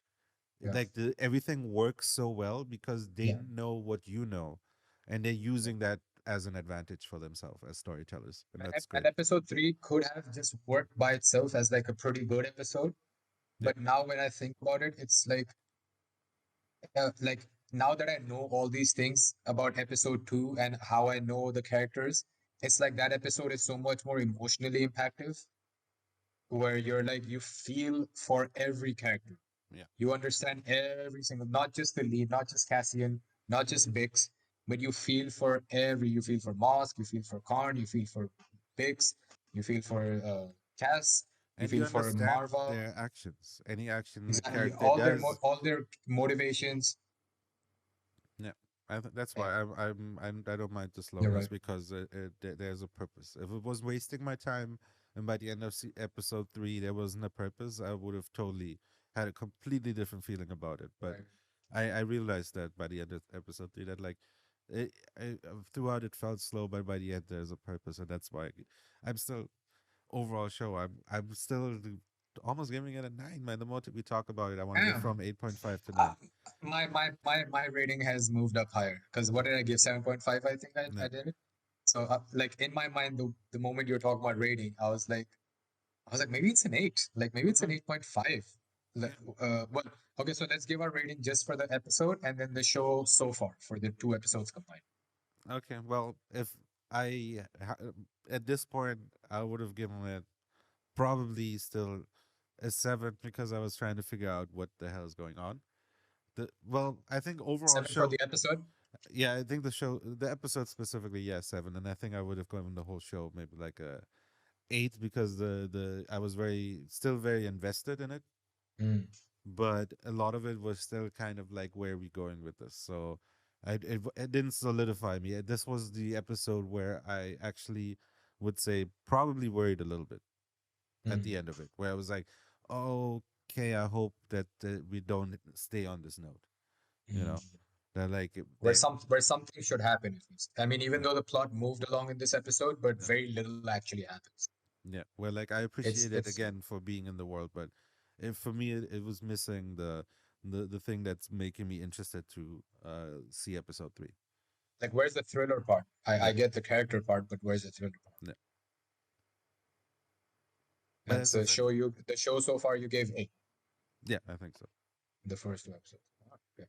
So okay, so now it's funny because for me it's like I like you said, like now having analyzed the whole episode scene by scene, because the first time you watch it, you're like you've watched an hour and a half of Andor altogether, right? Yeah, That's kind of how I analyze it. So you miss a lot of stuff. You feel like it's so much information given to you at once that you don't really have time to really sit down and think about it in this manner and feel the way we're feeling and see like, oh, how does this compare to this? Now that we know what's gonna happen, yeah. and now that so now actually just watching the episode by itself, I would like maybe even give it a 7.5, maybe even 8, like 7.5 keep it. Just because I really like how character heavy it was and how detailed the world building was and yeah See, that's probably why I would give it a 7.5. retroactively speaking, if we put episode 3 into the rating, I would give this an 8 just because I think the like we discussed by the end of episode 3 I understood why episode 2 was what it was, Yes. and I still have the problem that like you could have done some put something in there to keep the interest going, but Yeah. in retrospect I see why they did it or what they did, not why they did it, rather what they did, and I appreciate it for that. Again, good So writing, that's you know. yes. So and that's very interesting that we're talking about it from this point of view because it goes back to like why three episodes were released at once. And it's like now that I've seen all three and I go back and analyze episode two, knowing what happened in episode three makes me rate episode two higher. Yeah, same. If I rate the episode by itself based on not having seen episode three, I might rate it a little lower. Yeah, Because I'll be like, I watched episode one, that was a lot of setup, there was a lot of character building and world building. And then it's almost the same in episode two, where the plot really hasn't, it has moved along, but it's way too slow. And the stuff that actually happens in the plot is like is like the regular stuff that you would expect from a thriller like this. That Yeah. if it wasn't Star Wars, it would be just a regular by the books thriller where you're like, maybe we don't need a full hour of so much characterization. Like these characters are not that interesting so far. You know what I Yeah. mean? Where it's like, oh my god, we're gonna do a psychological study on this kind of like a Batman type of character. Where it's like, dude, these are just people. In like the more interesting part is the Star Wars world building part, right? Yeah. So far, and the characters are interesting, but now knowing what happens in episode three is like, oh, that kind of characterization was very important, and I'm glad that they did all that. So I'm gonna give it two different ratings. I'm gonna give it one, just the fact that I've only seen episode one and two. Based on that, I would give it a seven. Uh, Having seen episode three and now watching this again, I might give it an eight. The Yeah. episode, or maybe a 7.5. Yeah. I think I agree. Yeah. And the show so far, episode one and two, I would stay at I would stay at seven. I would actually give the show 7.5, not having seen episode three. And the episode by itself, I would give it an eight, having seen episode. It's a very confusing rating. It's the But it's the but it's a weird danger. way to like think about like how to analyze something like this, like But no, I mean it's the having seen danger so much together. of releasing something that is Yeah, a TV show, but then abandoning the traditional format of TV, which is like exactly. hook the viewer, make sure they come back after every commercial, and make sure they Right, tune in next time. right. They're acting more like we know you're gonna tune in, so we're just gonna do what we want to do, and it's Yeah, gonna be a long format, long story that yeah. like works as a whole, and then that's the danger. Does it work weekly? Like That's they're actually breaking two molds of traditional well, now it's kind of traditional where it's like one is like once per week, right? One episode per week, and there's commercial, you got a hook. And then the second is the Netflix way, where it's like, here's 10 episodes yeah. and just watch it whenever you want to watch it, and you'll just watch the whole thing, right? You binge the whole thing, and you judge it based on those 10 hours of content. Yeah. But here it's like, we're going to give you 3 hours first, or like an hour and a half first, and then we're going to give you half an hour one by one. 40 So minutes. it's like how do I really judge the first three episodes? Do I judge them all together? Do I judge them one by one? So Um, that's why there's a a confusion good about the rating example. and how we should analyze A good example is The Boys. When The Boys premieres, they always premiere with 3 episodes, and then it's a total of it. 10. So in like seven Oh, weeks, you get one episode. But what works with that one is, first of all, it's binge worthy as hell. The Boys, like it's one of those shows. They're at the moment one of the best when it comes to like the episode is over, and there is just like one last thing, and it's always the thing that changes everything at the end of the episode. Where like you thought you knew something, now it's completely different, or there's like a new angle that wasn't there before, and because of that, whole new stakes to everything, right. and like it keeps every time an episode ends, it seems like, oh my god, like you have no idea where it's going, and that is how they keep you hooked. Where like I don't know, it's like an example of like they know they're a weekly show and they nail that format. It feels more like these like the Andor feels like it's going to be a weekly show until it's released, and then they hope Mhm. the majority of people will come back and like most Star Wars fans watch it like three more times in one go. And like it's like I've heard people say that about Boba Fett, where like people hate Boba Fett, and then they watch it in one go and they're like, it's still not great, but it's better. But you it's know bad. you know so I don't know, Yeah. it's also the thought about it, like how many people watch the premiere every week, and how many people are not that invested, and over the next 5 to 10 years will go on Disney Right. Plus and they're going through Star Wars content and they're like, oh, I like Rogue, or watch Rogue One, and they're like, there's a show for it, and they just put it on and they get to binge it at that point. And there's Right. probably a lot of people also who just I know, for example, our friend Sean generally makes sure that he waits until the most of the show is out, and then he Yeah, binges it. I do that too. Yeah, I try to once I started binging episodes, I was like, it was, and then like you, like before it was like seasons, right? yeah, And like you drop in the middle of like, oh, there's 4 seasons of Dexter, and and I was like, oh, and you get to binge 4 seasons at the same time. This is before Netflix even started. Yeah. So it was like it those episodes came out all at once, like one by one, and over the course of 4 years. But you, over the course of like 2 weeks, watch 4 seasons of it, and now season five comes out, and you're like, fuck, I gotta go 1 hour a week. Yeah. Like once that episode ends, you're like, oh my god, I'm gonna have to wait a whole goddamn week.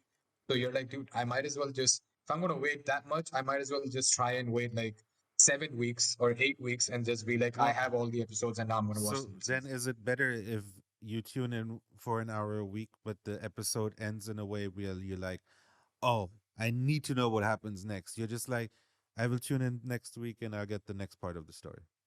What would you Well, no, prefer? Would you so prefer no, so them like blue balling you every episode? Or would you rather have them just like, no, it's just a continuous flow and it doesn't, it's not like you know at the end of the episode is going to be the climax. The climax might be in the right. middle somewhere and then we just, it just keeps going. What Well, it would you depends prefer? on it depends on the kind of show that you're watching. If you're watching like a story where it's like a very natural flow of story where it's not like each episode there's an end to it and it's got like a cliffhanger and this, like, I don't know if you've seen the show The Killing. No. So it's like a very small, like two season, and then there's a third season, but two season is the full story of that. And dude, that was like, even that was released weekly, but I binged watched the 2 seasons, and it was like each episode ends like at such a cliffhanger where where in your mind you're like, all right, it's 5 in the morning. Yeah. I've binged 3 episodes. I don't have time to binge one more. Mhm. But then the moment this episode ends, you're like, oh my god, I have to see the Yeah, next one, like I right? was saying, So 24 used to do that too, where like you yeah, literally, it's like you're cutting me off in the middle of the right. story. Yeah. Exactly. So it's like, I mean, obviously, it's a good way to have people stick around because you're like, of course, I'm like, even with Dexter, that used to be my favorite show, where it's like, I can't, like, when an episode ends, it's like, oh my God, what's gonna happen next? And you wait of the full week and you get a full hour of thing. But then I honestly can't decide what's the better way, even for me. Because I'm For like, me, it's a lot of times if you just binge watch everything, then you miss out. Like I said, we mm, binge watched the 3 episodes. and you But miss so now that I much. go back and watch just one episode, I get so much more invested in the character. I Yeah. get so much more invested in the details. I notice more shit rather than just watching like 10 hours of stuff. So, But I I, guess just having this, sorry, just one, mm. where it's like, I guess where it's like just having the freedom, like you have 10 episodes and now you get to watch it at your convenience. Maybe that's what, So it depends on the show for me. Where like I'm starting to get used to it again to have the weekly thing. That's how we grew up, and then the binge thing was for a while, and now and since the pandemic, like slowly it's becoming more a thing to have a weekly show. What I like with, especially specifically like Marvel, Star Wars, other superhero shows that or like shows on like a certain level where like everybody's watching it, and I'm happy that the water cooler moments are back. When episode is done, and if it's a good show, everybody's speculating and wondering and what is happening right. next week.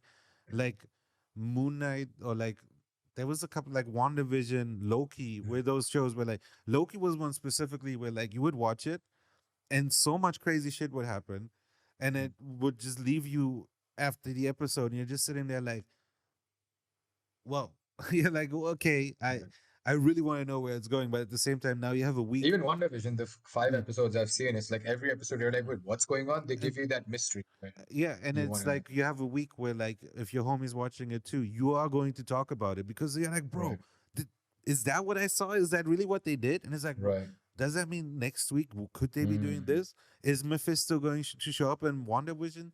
Like that sort of shit. right, Like you're right, only getting that because they're doing the weekly thing, and I appreciate it for that. Where that's what I'm saying. I'm curious with Endor because of its a different. It is not so fan servicey in that sense, where it's right.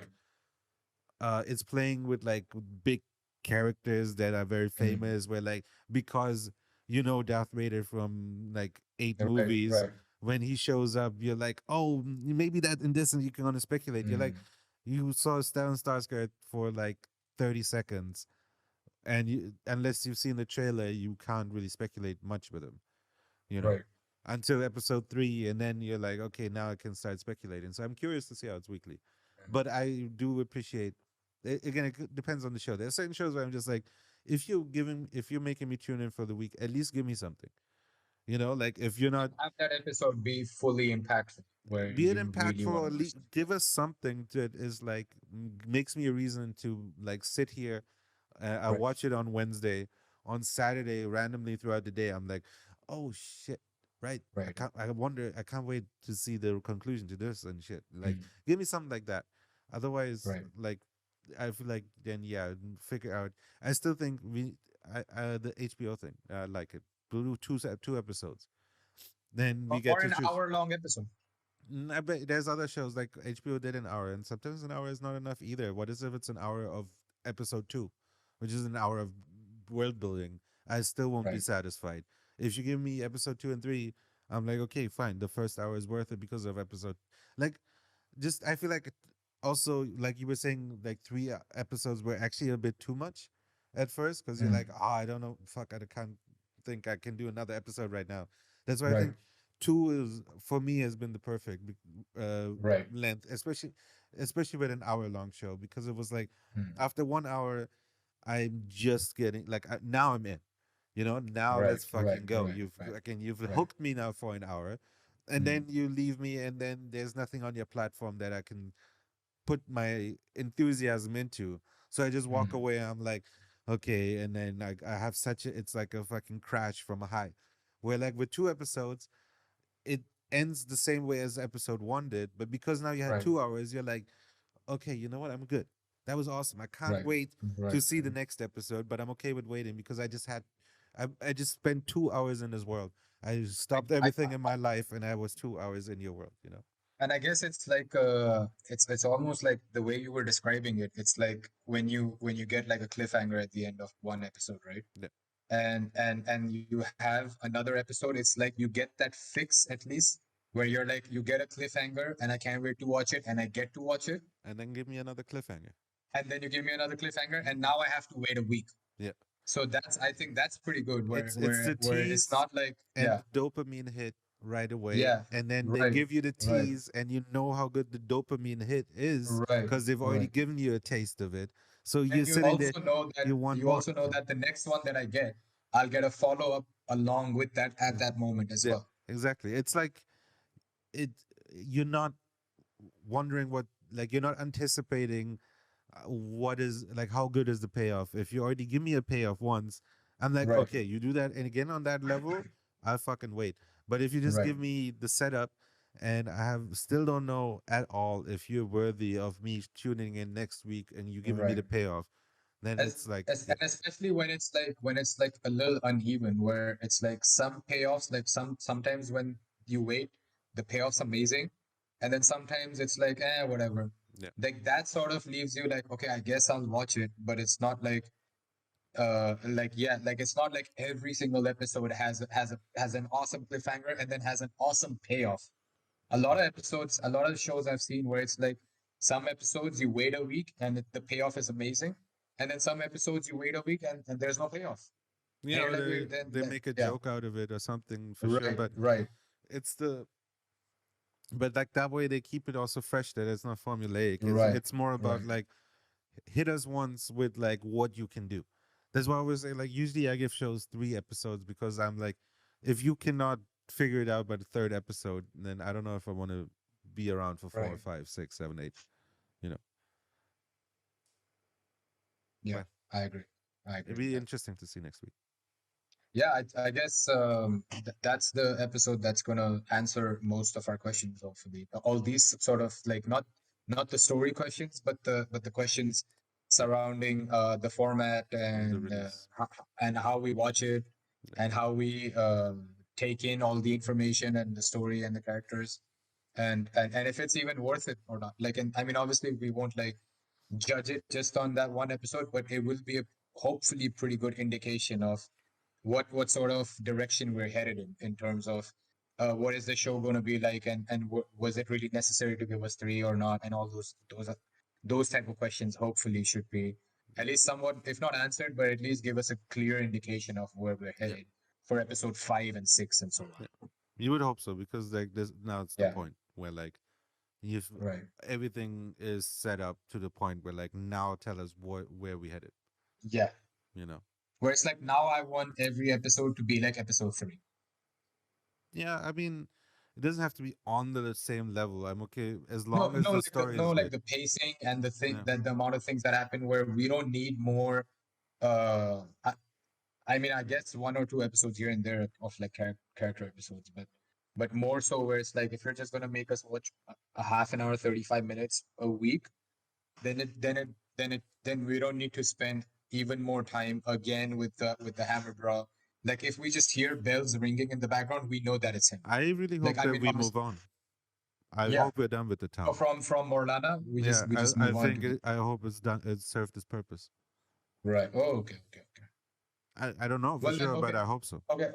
So if that's the hope, I'm gonna ask you the question where it's like we spent so much time building Morlana, the people, their routine, their rituals, their everydays, all this stuff.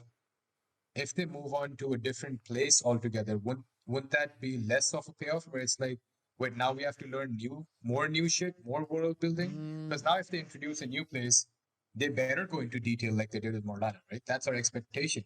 That's how we. but for example, if he goes to a new place and you see it from Endor's point of view, you will just find out what he learns as a new person in a new place. Where like this was more catching up with him as a lived-in world where he's been living for a while. We're catching up with everything he knows. Where if he goes to a new place, we don't have to do all of that. We're just actively learning with him. You know. I don't know, We'll and see. it's not Or at like they least I would. hope we don't go into that detail now And with every new place. yeah, I don't think so, and I don't think like we'll never see Molana again. I think it's more about I think like there's still characters there. So. yeah, the characters matter. He will definitely also go back if he leaves, and there's definitely more purpose to them. But I just hope episode 3 is a great payoff to all the setup that we've had for the Yes, I town. agree. That I would be okay with like them having served their main purpose to the first arc of the show.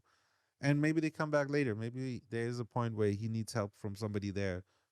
But I I don't know. I just think after this it would really help with the it feeling slow and the pacing and just like now we're in action, like Stellan Skarsgård has come and he pulls them out of this world that we just learned that Well, he lived in. we'll discuss that in episode three Yeah, and yeah. all that I'm stuff. just saying like that's What my hope for the future. You know, we don't want to be spoilers. So we said spoilers. well, it's not a spoiler. Like he's there. No. What I'm saying is like I was joking like that we don't want to get spoilers. Like we've been in heavy spoilers for like 10 hours now. But So, yeah, so, I but think yeah. any other questions for episode 2?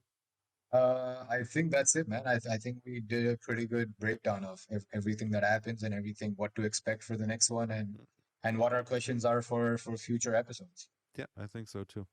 Yeah, and we've given our ratings. Given how we feel about it, how we felt about it, watching it a second time, having Yeah. watched the third episode. So yeah, So yeah. tune in So for the next podcast where we break down episode three. yeah. Tune in next time when we do episode 3 of Andor. In the meantime, like and subscribe and hit the Ring the like bell. button wherever you listen. Ring the bell like Hammer Bro does.